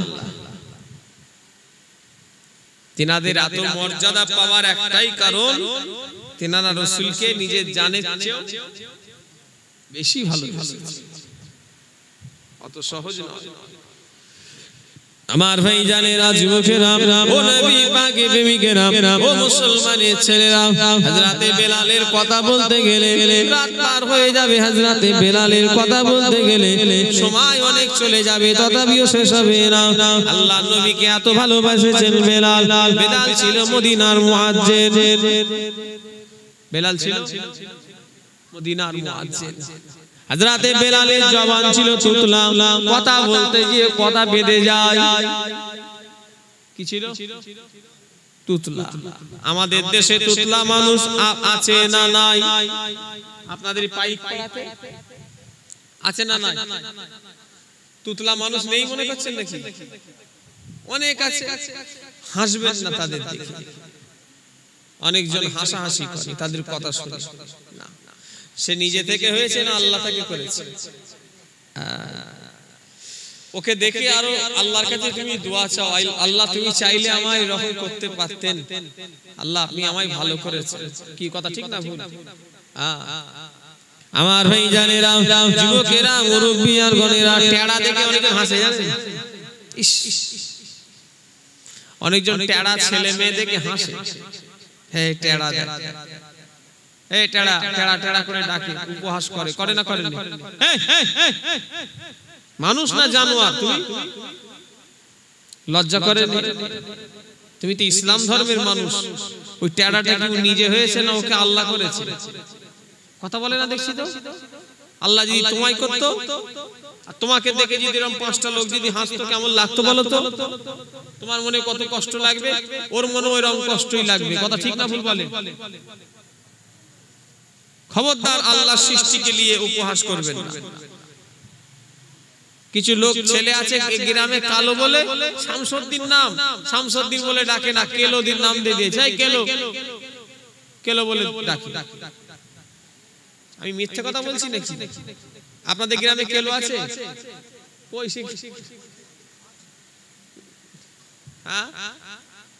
কেলো নাম কি আছে? কেলো নামে কে গো? ওই লোকটা। তোমাকে কেলো বলে ডাকলে সাড়া দাও কেন? তোমার নাম কেলো, ভালো নাম। তাজউদ্দিন বলে ছাড়া দেবে, কেলো বললে সেই দেখবে না। আর তুমি যা করে ফেলেছো, তোমাকে শামসুদ্দিন বললেই হয়তো বুঝতে পারবে না, কেলো বললেই তুমি সাড়া দেবে। যা হয়ে গেছে, যা বুঝতে যেটা পাচ্ছি, ওকে যদি তাজউদ্দিন বলা হয়, মনে করো পাশের চাচা চাচতো ভাইকে ডাকছে, ওকে কেলো বললে টাকা। খারাপ নামে ডাকতে নেই, খারাপ নামে ডাকা নিষেধ। কি খারাপ নাম করে ফেলেছে বলেন? আমার ভাইজানেরা, যুবকেরা, হযরতে বেলালকে একদিন কালো বলেছে। হযরতে বেলালের মনে কষ্ট লেগেছে। হযরতে আবু হুরায়রা রাদিয়াল্লাহু আনহু, আল্লাহর নবী সাহাবী ছিলেন, হযরতে বেলালকে একদিন ঠাট্টা করে ইয়ারকি করেছে, উপহাস করেছে, বেলাল কালো কালো কালো। হযরতে বেলালের কথাটা মনে ব্যথা লেগে গিয়েছে। একদিন হযরতে আবু হুরায়রা হুজুর হযরতে বেলালকে কালো বলে উপহাস করেছে। কি বলে? এই বেলাল কালো। বেলাল, হযরত বেলালের মনে বড় কষ্ট লেগে গিয়েছে। আল্লাহর নবীর কাছে গিয়ে নালিশ দিয়েছে, ইয়া রাসূলুল্লাহ, হুজুর আবু হুরায়রা আমাকে কালো কালো বলে উপহাস করেছে। হুজুর আমার কথাটা বড় কষ্ট লেগেছে। আল্লাহর নবী আবু হুরায়রাকে ডাকলেন, ও বাবা আবু হুরায়রা, তুমি আমার বেলালকে কি বলেছো বাবা? তোমার কথায় আমার বেলাল কষ্ট পেয়েছে। আমার বেলালের এখনই মা কাছে মাফ চেয়ে নাও, কারণ যদি এই অবস্থাতে আমার বেলাল মরে যায়, তোমার নাজাত পাওয়া কঠিন হয়ে যাবে। আমার ভাইজানেরা, যুবকেরা, কেন সব গুনাহ মাফ হয়, হক্কুন নাসের গুনাহ জীবনে মাফ হবে না। নামাজ পড়তে পারিনি, মদ খেয়ে ফেলেছি, জেনা করে ফেলেছি, টিভি দেখে ফেলেছি, দাড়ি চেঁচে ফেলেছি, হারাম খেয়ে ফেলেছি, সুদ খেয়ে ফেলেছি, এগুলো আলাদা। কিন্তু বান্দাকে কষ্ট দিয়েছি, বান্দার টাকা ধার নিয়ে দিইনি, বান্দার সঙ্গে প্রতারণা করেছি, এই গুনাহ বান্দা যতক্ষণ না মাফ করবে মাফ হবে না। কথা ঠিক না ভুল বলে? হ্যাঁ, একজন আছে নামাজ পড়ে আর ছোট ভাইয়ের এতটা জায়গা মেরে বসে আছে। শুনছেন আমার কথা? এখন আবার হাড়ে রুমাল দিয়ে হাজী সাহেব হয়েছে, আর ভাইদের সব সম্পত্তি মেরে মেন সব জায়গা নিজের নামে, বাপ মারা গেছে, সব ছোট ছোট ভাই নিজের নামে সব ভালো জায়গাগুলো করে নিয়েছে, দিয়ে এখন হাজী সাহেব সেজে নামাজ পড়ছে। ও নামাজ আল্লাহর দরবারে কবুল হবে না। কথা ঠিক না ভুল? কথা বলে না দেখছি তো। কেন? হক্কুন নাস এমন জিনিস, হক্কুন নাসের খাতায় যদি পড়ে যায়, তার কখনো মাপ হবে না। হ্যাঁ, 100 বার হবে যদি তার ভাইরা তার যার কাছে অন্যায় করেছে সে যদি ক্ষমা করে। আমার কথা রাগ করছেন নাকি বললাম বলে? কেন এরকম এখন এলাকায় প্রচুর হচ্ছে না, হয়নি? আল্লাহ মাফ করে। আমার ভাইজানেরা, এই হাঁড়ি নিয়ে পালাচ্ছে কেন ওরা? সেই দেখো, আমি জানি যা ওয়েদার এই সময় সব নিয়ে পালিয়ে হয়তো খেয়ে নেবে, আল্লাহ জানে কি করবে। তোমাদের কাছে দেবে না দেবে না তাও আমি বলতে পারছি। আমার ভাইয়েরা, এই বস, কি করছিস? বস, আমার ভাই জানেরা, আমি যে কথা বলছিলাম হযরতে বেলাল রাদিয়াল্লাহু আনহু কথা বেঁধে যায়। মদিনার সাহাবীরা নবীর কাছে আসলেন, ইয়া রাসূলুল্লাহ হাবিবাল্লাহ, হুজুর বেলালকে মুয়াজ্জিন আর আপনি রাখবেন না, বেলালের জায়গায় অন্য সাহাবী ঠিক করে। আল্লাহ নবী বললেন, আমার সাহাবীরা, আমার বেলাল আজান দেয়, কি অসুবিধে হয়? আমার বেলাল আজান দেয়, অসুবিধা কি আছে?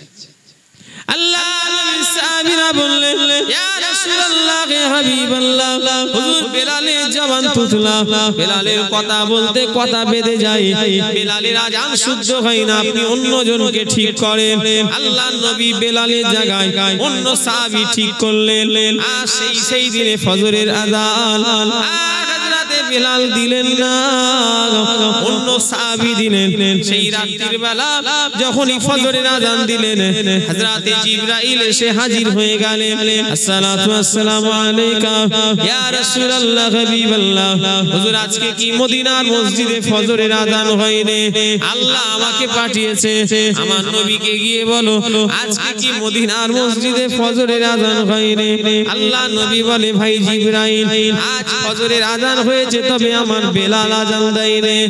আল্লাহ নবীকে হযরতে জিবরাইল বলে, ইয়া রাসূলুল্লাহ, আল্লাহ আমাকে বলে পাঠিয়েছে, যাও আমার নবীকে গিয়ে বলো বেলালের আযান তবে আল্লাহ সকাল করবে। জোরে বলেন, বেলাল যতক্ষণ না আযান দেবে এই অন্ধকার কখনো আলো হবে না। জোরে বলেন, আর জোরে বলেন।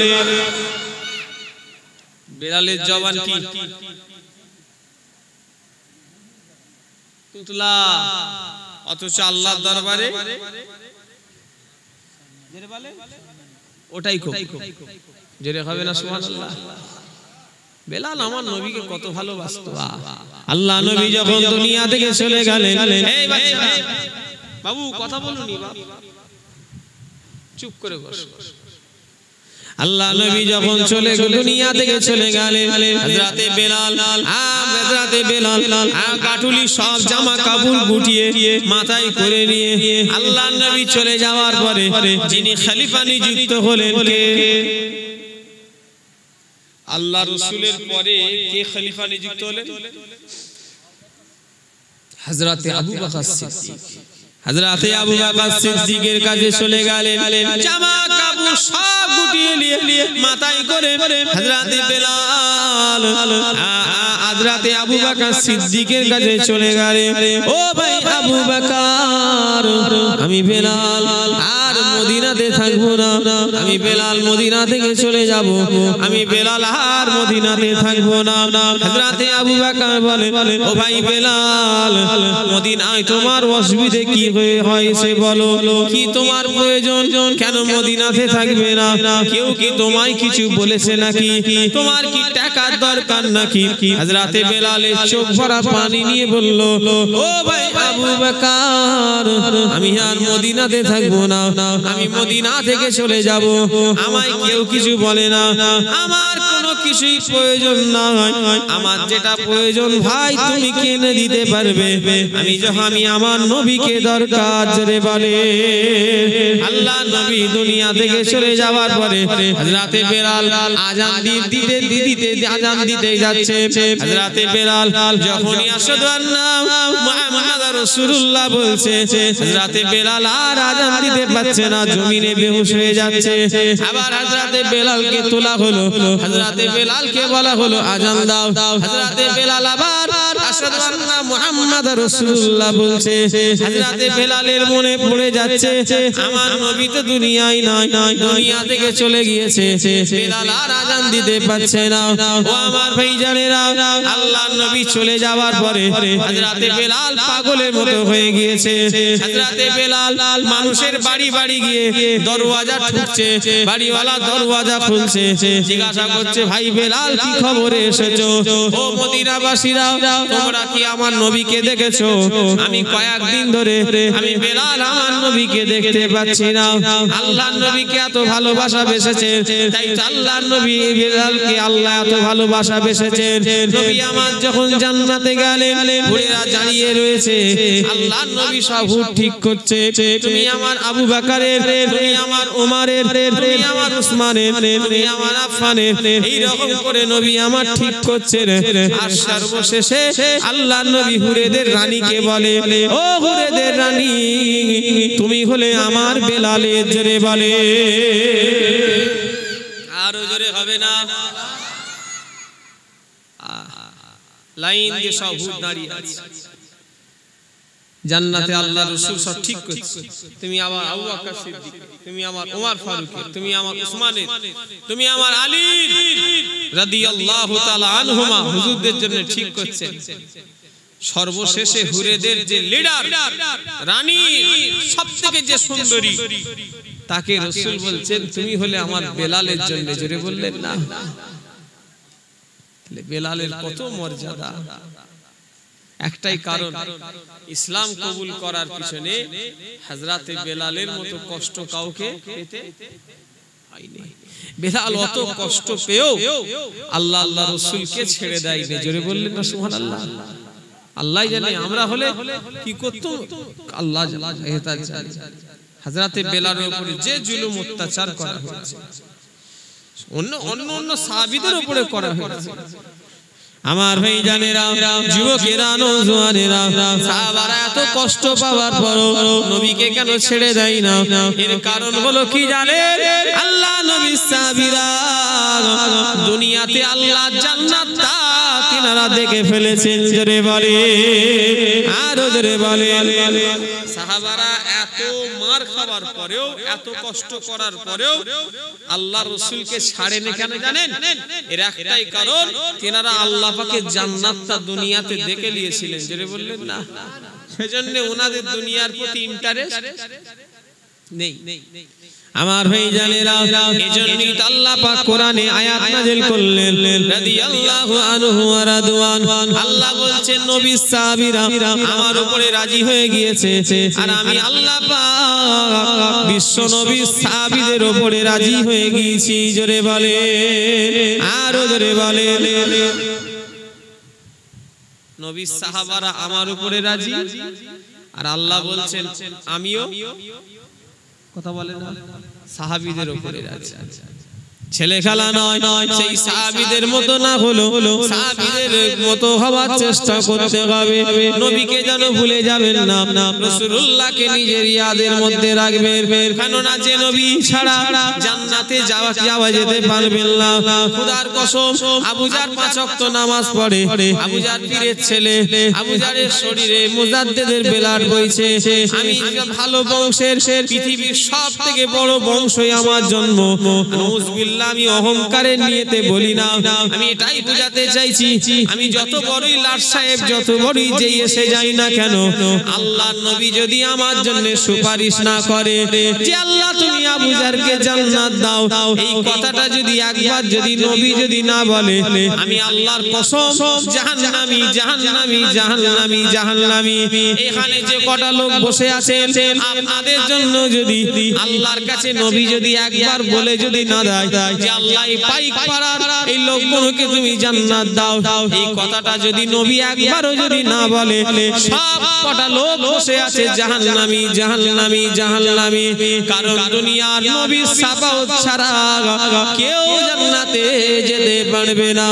আমরা যদি জান্নাতে যাই, একমাত্র নবীর সুপারিশের জন্য আল্লাহর জান্নাতে যাব। জোরে বলে, আরো জোরে বলে। ঠিক না ভুল বলে? অস্বীকার করতে পারবেন যে আমাদের আমলের জোরে জান্নাতে যাব? একটা কেউ আছেন? হাত তোলেন তো দেখি। আমি কিন্তু আগে হাত তুলে দিয়েছি, স্যালেন্ডার, যে আমি যে যত বড়ই হুজুরের বেটা হই আর যেই লাট সাহেবই হই, রাসূল যদি আমার জন্য সুপারিশ না করে, আমি আল্লাহ জান্নাতে যেতে পারবো না। আপনাদের অসুবিধা হচ্ছে নাকি? নবীর কথা ভালো লাগছে না? ছেড়ে দেবো?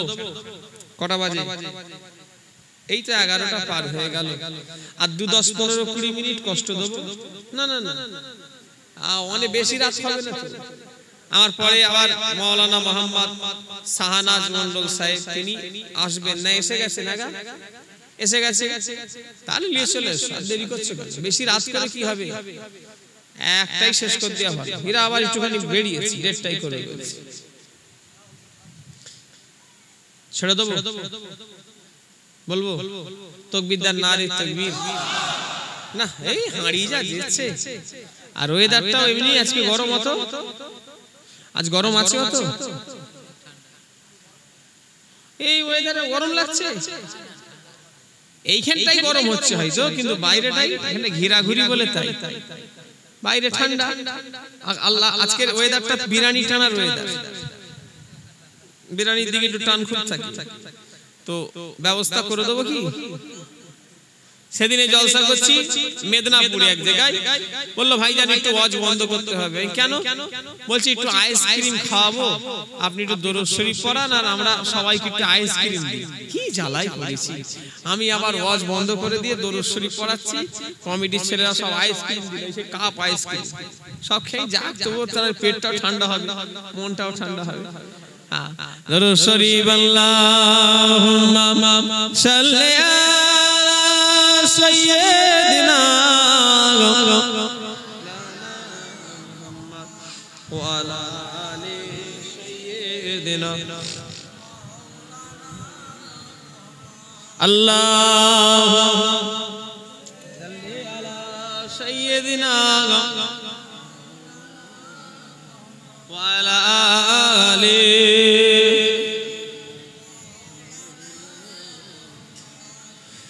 আমাদের ইমানদার ভাইজানেরা, যুবকেরা, ও নবী পাকের প্রেমিকেরা, মুসলমানের ছেলেরা, ও নওজওয়ানেরা, আমি যে কথা বলছিলাম আল্লাহর নবীকে যেন ভুলে যাবেন না। নবীকে ভুললে তোমার জান্নাতও ভুলে যেতে হবে, আর নবীকে স্মরণ রাখলে আপনার আমার জান্নাতকেও স্মরণ রাখা হবে। জোরে বলে জান্নাতের মালিককে আল্লাহ 100 বার, তবে এই জান্নাতের মালিকানা আল্লাহ নবীকে দিয়ে দিয়েছে। জোরে বলে, আরো জোরে বলে জান্নাতের মালিককে, আরো জোরে বলেন। আর জান্নাতের আল্লাহ মালিক, কিন্তু মালিকানা কাকে দিয়েছে? নবীকে। অত সহজ নয়। নবীও নয়, নবীর দুটো নাতি হবে জান্নাতের নেতা। জোরে বললেন না? কে? হযরত ইমাম হাসান আর হুসাইন, দুজনে জান্নাতের নেতা হতে। আমার ভাইজানেরা, যুবকেরা, নওজওয়ানেরা, এই একটা কথা বলে দিয়ে যাব, মানলে আবু বকর, না মানলে আবু জেহেল। আবারে এই পাইক পাড়ার মানুষ কোন দিকে যাবেন আমি জানি না। হযরতে আবু বকর সিদ্দিকের দলে যাবে না, হযরতে আমার ভাইজানেরা আবু বকর সিদ্দিকের দলে যাবে না, শয়তান ওই আবু জেহেলের দলে যাবে।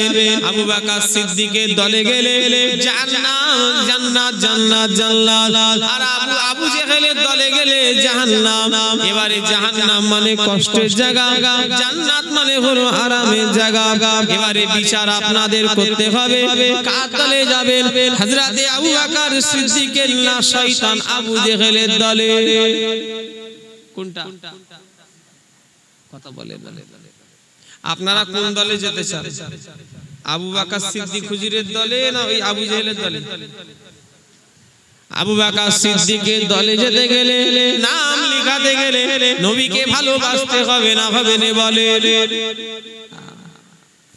যে নবী আমাদের কথা একবারও বলে নাও, যে নবী দুনিয়ায় এসে আমাদের কথা একবারও বলে নাও। আম্মা জান আমিনা বলে, আমি আমিনা বলছে, আম্মা জান আমিনা, আমার বাচ্চা যখন দুনিয়ায় আসে আমি আমার কানখানা নিয়ে গেলাম, আমি শুনতে পেলাম বাচ্চা আমার বলছে ইয়া রাব্বি গাবলি উম্মতি ইয়া উম্মতি। অর্থাৎ আমাদের কথা দুনিয়ায় এসে বলে না। 63 বছর জীবন আদর্শের ভিতরে একবারও নবী আমাদের কথা ভুলে যায় না। আল্লাহ নবী যেদিনে চলে যাবেন হযরতে আজরাইল ফেরেশতা বুকে হাতখানা রেখেছে। আল্লাহ নবী বলছে, ভাই আজরাইল, তুমি জানো আমার বুকে একটা পাহাড় চাপিয়ে দিয়েছো, হাত সরিয়ে নাও, আমার দম বন্ধ হয়ে আসছে। হযরতে আজরাইল বললেন, ইয়া রাসূলুল্লাহ, ইয়া হাবিবাল্লাহ, আমি আল্লাহ যত সৃষ্টি আছে এত আরামের সঙ্গে কারো জান কবজা করি না। আল্লাহর নবীর মনটা খারাপ হয়ে গেল। নবী আমার কেঁদে কেঁদে বললেন, ও ভাই আজরাইল, কি কথা শোনালে? আমার উম্মতেরা দুর্বল হবে, আমার উম্মতেরা কমজোরি হবে, তারা মরণের কষ্ট কি করে তারা সইবে? যত আমার পৃথিবীতে উম্মত উম্মতি আসবে সবার মরণের কষ্টটা আমি নবী আমার বুক দিয়ে নিয়ে নাও। জোরে বলে, আরো জোরে হবে না। যে নবী দুনিয়ায় এসে আমাদের কথা ভোলে না, যে নবী দুনিয়ায় থেকে আমাদের কথা ভোলে না, যে নবী দুনিয়া থেকে চলে যখন যাচ্ছে তখনও আমাদের কথা ভুলে যায় না। আল্লাহ নবী দুনিয়া থেকে যেদিনে চলে গেলেন হযরত ওমর ফারুক হুজুর দূরে ছিলেন। কি বললাম?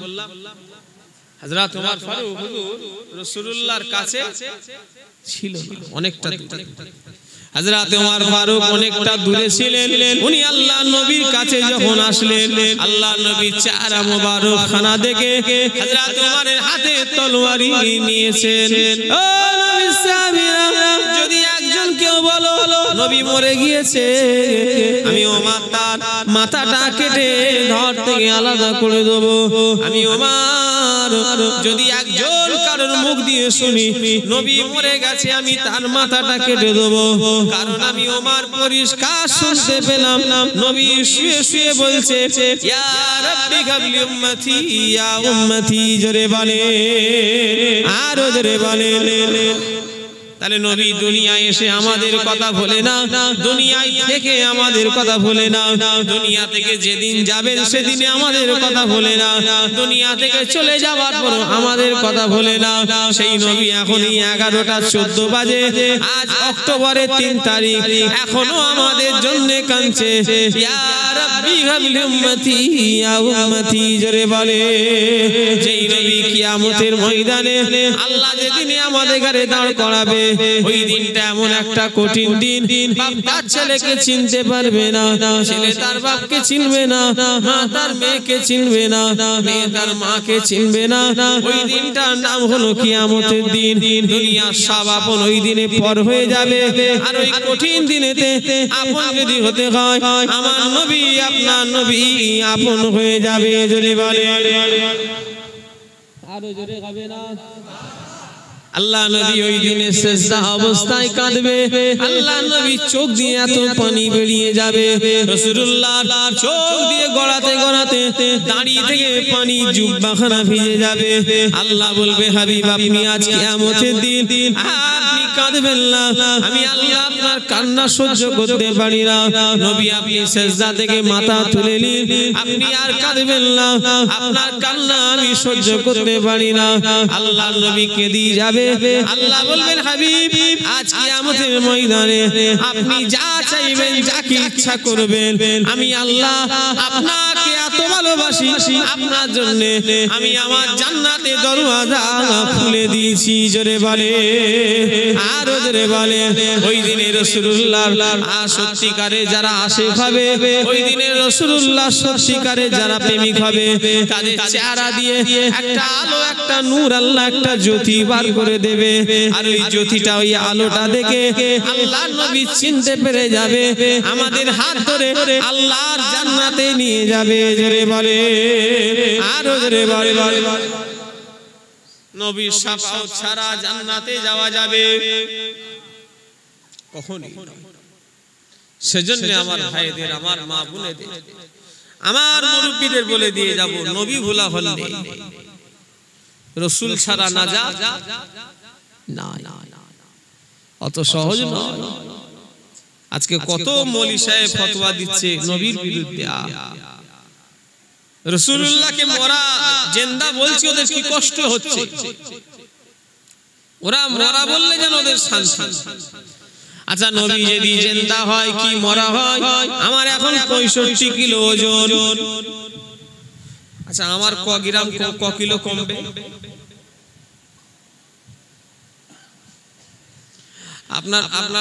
আপনার ওজন কত? হ্যাঁ ভাই তোমার ওজন কত? 68। আমার থেকে একটু বেশি। রসুল যদি জিন্দা হয় কি মরা হয়? তোমার কি এটা 66 চলে আসবে নাকি?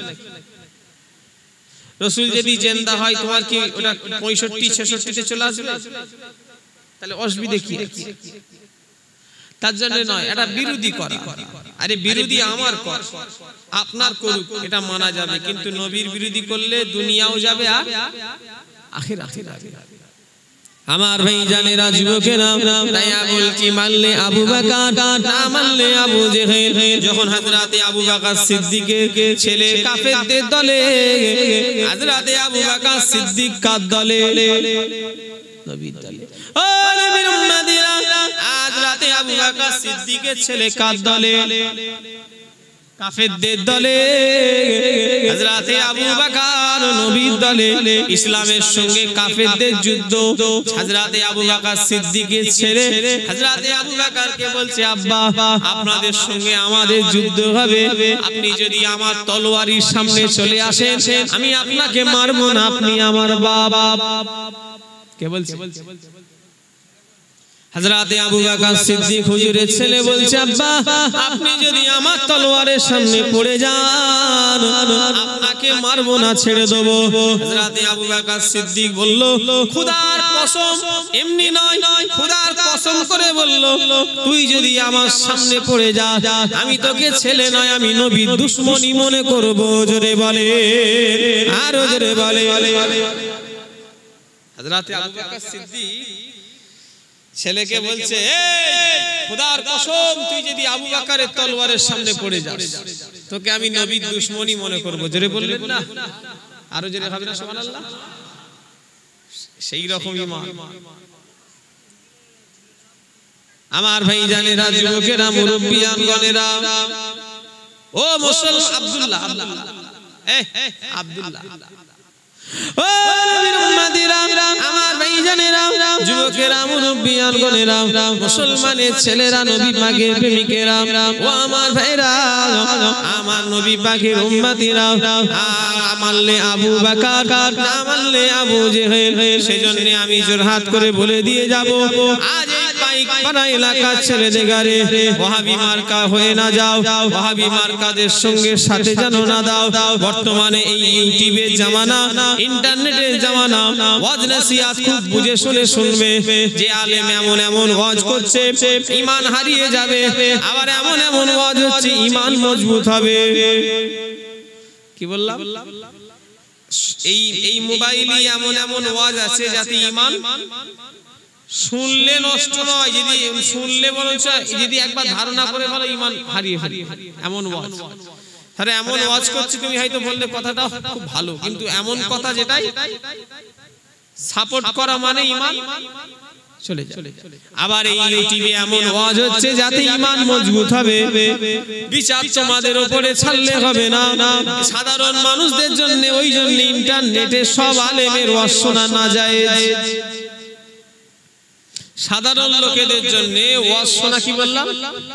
না যায়। আবার বলছি সাধারণ লোকেদের জন্য ওয়াজ শোনা যায়। যদি বলেন জায়েজ হুজুর না জায়েজের ব্যাপারটা ক্লিয়ার করেন। একটা হাক্কানি রব্বানি আলেমের যদি সংস্পর্শে আপনি থাকেন তাহলে আপনি ইউটিউবে আলেমদের ওয়াজ শুনতে পারবেন। কেন? যা কিছু হবে ওই হাক্কানি আলেমকে আপনি জিজ্ঞাসা করে নেবেন। কথা ঠিক না ভুল? যে হুজুর এই যে আলেম বলছিল এই কথাটা কি হবে? আর একটা গাইড ছাড়া সাধারণ লোকেদের ওয়াজ শোনা কথা বলে না, দেখছি তো আমি বলবো চলবে না বর্তমানে। আল্লাহ মাফ করে, খুব সাবধান। ও নবীর উম্মতিরা, আমার ভাইরা, যুবকেরা, কেউ আলেম বলছে নবী মরে গেছে, তিনার আবার কি ক্ষমতা আছে? তিনি তো নিজেই মরে গিয়েছে, তিনার দোয়া দরকার, আমরা কি দোয়া করব? শুনছেন না আমার কথা? তিনার দোয়া দরকার, আমরা কি দোয়া করি? আচ্ছা বলেন, নাউজুবিল্লাহ বলবেন কি বাড়ি গিয়ে নাকি রাসূলের দোয়ার দরকার? আর রাসূল আমাদের কি দোয়া করবে? নাউজুবিল্লাহ বলে তিনি তো নিজেই মরে পড়ে আছে, তিনার দোয়া দরকার, আমরা তিনাদের দোয়া করব, তিনি কি আমাদের দোয়া করবেন? নাউজুবিল্লাহ। যারা যারা এই কথা বলছে তারা আলেম নামে কলঙ্ক। ও আমার ভাইরা যুবকেরা, আল্লাহর নবী 100 বার কুল্লু নাফসিন যায়িকাতুল মাউত, এই আল্লাহর আয়াত অনুযায়ী রাসূলুল্লাহকে মওতের স্বাদ চাখতে হয়েছে। নবীকে অল্প সময়ের জন্য মরণের স্বাদ চাখতে হয়েছে। এর মানে এই নয় যে নবী মরা। কেন বিশ্ব নবী রূহ মুবারক আলামে ইল্লিনে রাখা নয়, আমার ভাইরা জান্নাতেও রাখা নয়। হযরত আজরাইলকে আল্লাহ বললেন, আজরাইল আমার নবীর রূহ আবার যেখান থেকে নিয়ে এসেছো মদিনাতে ফিরিয়ে দাও। জোরে বলে, আরো জোরে বলে। হযরতে আজরাইল জিজ্ঞাসা করেছিলেন, আল্লাহ নবীর রূহটা রাখবো কোথায়? আলামে ইল্লিন। কেন মানুষের রূহ দুটো জায়গাতে যাবে, আলামে ইল্লিন নাই, আলামে সিজ্জিন। ইল্লিন মানে ভালো জায়গা, সিজ্জিন মানে খারাপ জায়গা। ও মুহাম্মাদিরা, আল্লাহ নবী আজ রূহ মুবারক খানা, আল্লাহ বললেন আজরাইল আমার হাবিবের রূহ মদিনাতে দিয়ে চলে এসো। জোরে বলে, অর্থাৎ আমার নবী জিন্দা হায়াতুন নবী। জোরে বলে, আরো জোরে বলে। আমার নবী জিন্দা নবী না মুর্দা নবী? জিন্দা নবী। আল্লাহ খবরদার, সেজন্য বলে দিয়ে যাব, নবীর সঙ্গে বিয়াদবি না হয়ে যায়। দুটো মানুষ দুজনের সঙ্গে জানো খবরদার ইনাদের ব্যাপারে চুপ থাকবেন, বেশি ফক ফক করে বলতে যাবেন না। এক হলো আল্লাহ, দুই হলো তিনার রাসূল। কি বললাম? এই দুজনের ব্যাপারে নাই কোনো রকমের কিছু কথা বলতে যাবে। কেন ইনাদের ব্যাপারে যদি একটু এদিক ওদিক হয়ে যায় সঙ্গে সঙ্গে কি হবে? ঈমান হারা হয়ে যাবে। আল্লাহ মাফ করবে। খবরদার এই দুজনের সামনে বেশি তর্ক বিতর্কতেই যাবে না, হট করে ঈমান চলে যাবে। হাসতে হাসতে ঈমান যাবে, সেই ঈমান কিন্তু কাঁদলে পাওয়া দায় হয়ে যাবে। ঈমান এত সূক্ষ্ম জিনিস, কাঁচের মতো। কি বললাম? কাঁচ যদি একবার ফাটল লেগে যায় ও সব জায়গায় ছড়িয়ে যাবে না যাবে না? বলে আপনি কাঁচে না একটা জায়গায় শুধু ভেঙে দেন, ওকে আর আপনি কিছু করতে হবে না, গোটা এরিয়া নিয়ে নেবে। কথা ঠিক না ভুল? সেই রকম আমার ভাই জানেরা, যুবকেরা, ও আমার মুরব্বিয়ান গণেরা, যে মত যে পথ যে সিলসিলা মুজাদ্দিদুল জামান আমাদের দেখিয়ে দিয়ে গেছে, যেই নিয়ম যেই নীতি যেই আদর্শ আমার পীর কেবলারা আমাদের শিখিয়ে দিয়ে গেছে, আল্লাহ জানে। আবু জারকে দেখে যেন দাদা হুজুর মনে করবে না, আমার বর্তমানে ভাই সাহেবদের দেখে যেন পাঁচ হুজুর দাদা হুজুর মনে করবেন না। কেন ভাই জানেরা, যুবকেরা, নবীর ছেলে কেনান বিগড়ে গিয়েছে আর আমি হুজুরের ছেলে, আমি বিগড়াবো না, তার কোনো গ্যারান্টি আছে? কথা বলে না। খবরদার বর্তমানে ফুরফুরার হুজুরদের দেখে মন খারাপ করবে না, কারণ আমরা যদি গন্ডগোল হয়ে যায় এর জন্য আমাদের ছেড়ে দেবেন, এর জন্য মুজাদ্দিদুল জামানকে খবরদার ছেড়ে দেবেন না, কারণ লস আপনার হবে। চোর যদি বাসন চুরি করে নিয়ে চলে যায় আর ওই চোরের উপরে রাগ করে যদি ধুলোই ভাত খান, চোরের লস না আপনার লস? কথা বলে না যে বাসনও কিনবুনি, চোর আর চুরি করতে পারবে না, ধুলোই খাবো, কার লস? চোরের লস হবে, তাই তো নাকি? যে ও বেচারা আর বাসন কোথায় পাবে আর চুরি করতে পারবে না, তাই তো? মোবাইলে একটা বহু বছর আগে একটা হাসির জিনিস দেখছিলাম, একজনের কাক সাবান দিয়ে চলে যায়, একটা লোকের কি নিয়ে চলে যায়, যখনই গোসলখানায় সাবান রেখে দেয় না, কাক নিয়ে পালায়।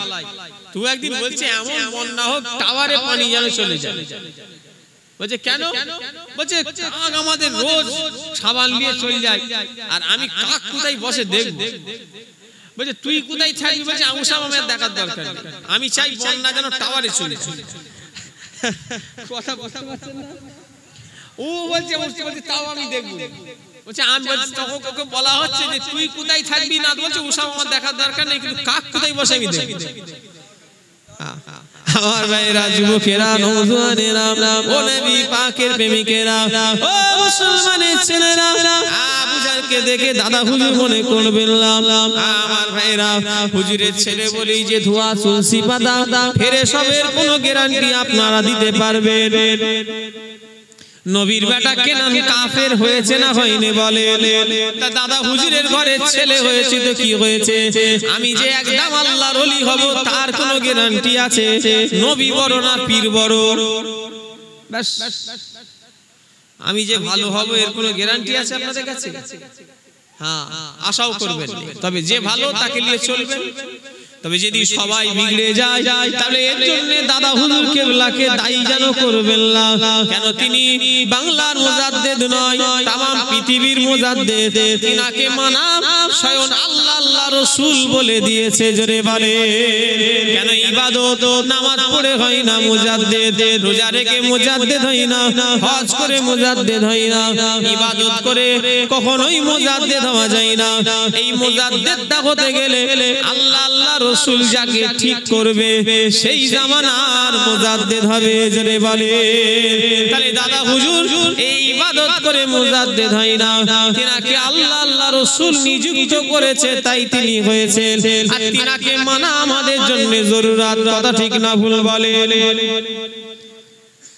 আমি যদি বিগড়ে যাই এর জন্য আমায় ছেড়ে দেবেন, আরো 10টা ভাই যদি বিগড়ে যায় তাদের ছেড়ে দেবেন, কিন্তু আমরা দাদা হুজুর ছাড়তে জোরে বলে রাজি। কেন? দাদা হুজুর কেবলা যে রাস্তা, যে মত আমাদের দেখিয়ে দিয়ে গেছে, আল্লাহ জান্নাতি রাস্তা দেখিয়ে দিয়ে চলে গিয়েছে। জোরে বলে আরো জোরে বলে। খবরদার ছাড়বেন না, মজবুত করে ধরে থাকে। হ্যাঁ, এখন কিছু কিছু লোক বেরিয়েছে সাবধান, বলে ফুরফুরায় আর ফুরফুরায় কি যাবো, ফুরফুরায় এই হচ্ছে এক বদমাইশ, এক বদমাইশ। ফুরফুরাই কি আমাকে দেখতে যাবে? হ্যাঁ না, সবাই খারাপ বলা যাবে? হ্যাঁ, মায়ের পেটের 5টা ভাই যদি একজন যদি চোর হয়, 4 জনকে চোর বলা যাবে? আমি যদি খারাপ হয় আমার আরো 5টা ভাই ভালো আছে না? নাই আছে, ভালো গুলো কাছে যাবে। আর দাদা হুজুর ছাড়বে না, সবথেকে বড় জিনিস খেয়াল রাখবে, ওখানে আমার মুজাদ্দেদের জামান আছে। কি কথা ঠিক না ভুল? আমরা ওনাদের কাছে যাব, ওনাদের মাজার জিয়ারত করে চলে আসব। কি কথা ঠিক না ভুল বলে? তবে আল্লাহ শুকর, এখনো ভাই সাহেব অনেক ভালো আছে, সবাই খারাপ হয়। আচ্ছা বলেন, সবাই আবার খারাপ হয়? হ্যাঁ, ভালো এখনো অনেক আছে। ঘুরে ঘুরে ঘুরে ঘুরে দেখবেন, হ্যাঁ, বিবেক বিবেচনা দিয়ে মাথা দিয়ে দেখবেন, ঠিক বুঝতে পেরে যাবে। মাশাআল্লাহ। আমার সানাদ মন্ডল সাহেব আল্লাহ কালে উনি এসেছেন, আলেম মানুষ, সবাই চেনেন। উনি ওয়াজ নসিহত করবেন, যারা এদিকে দিকে আছে সবাই চলে আসেন, আমাকে সালাম দেন। ওয়া আলাইকুম আসসালাম। আসসালামু আলাইকুম।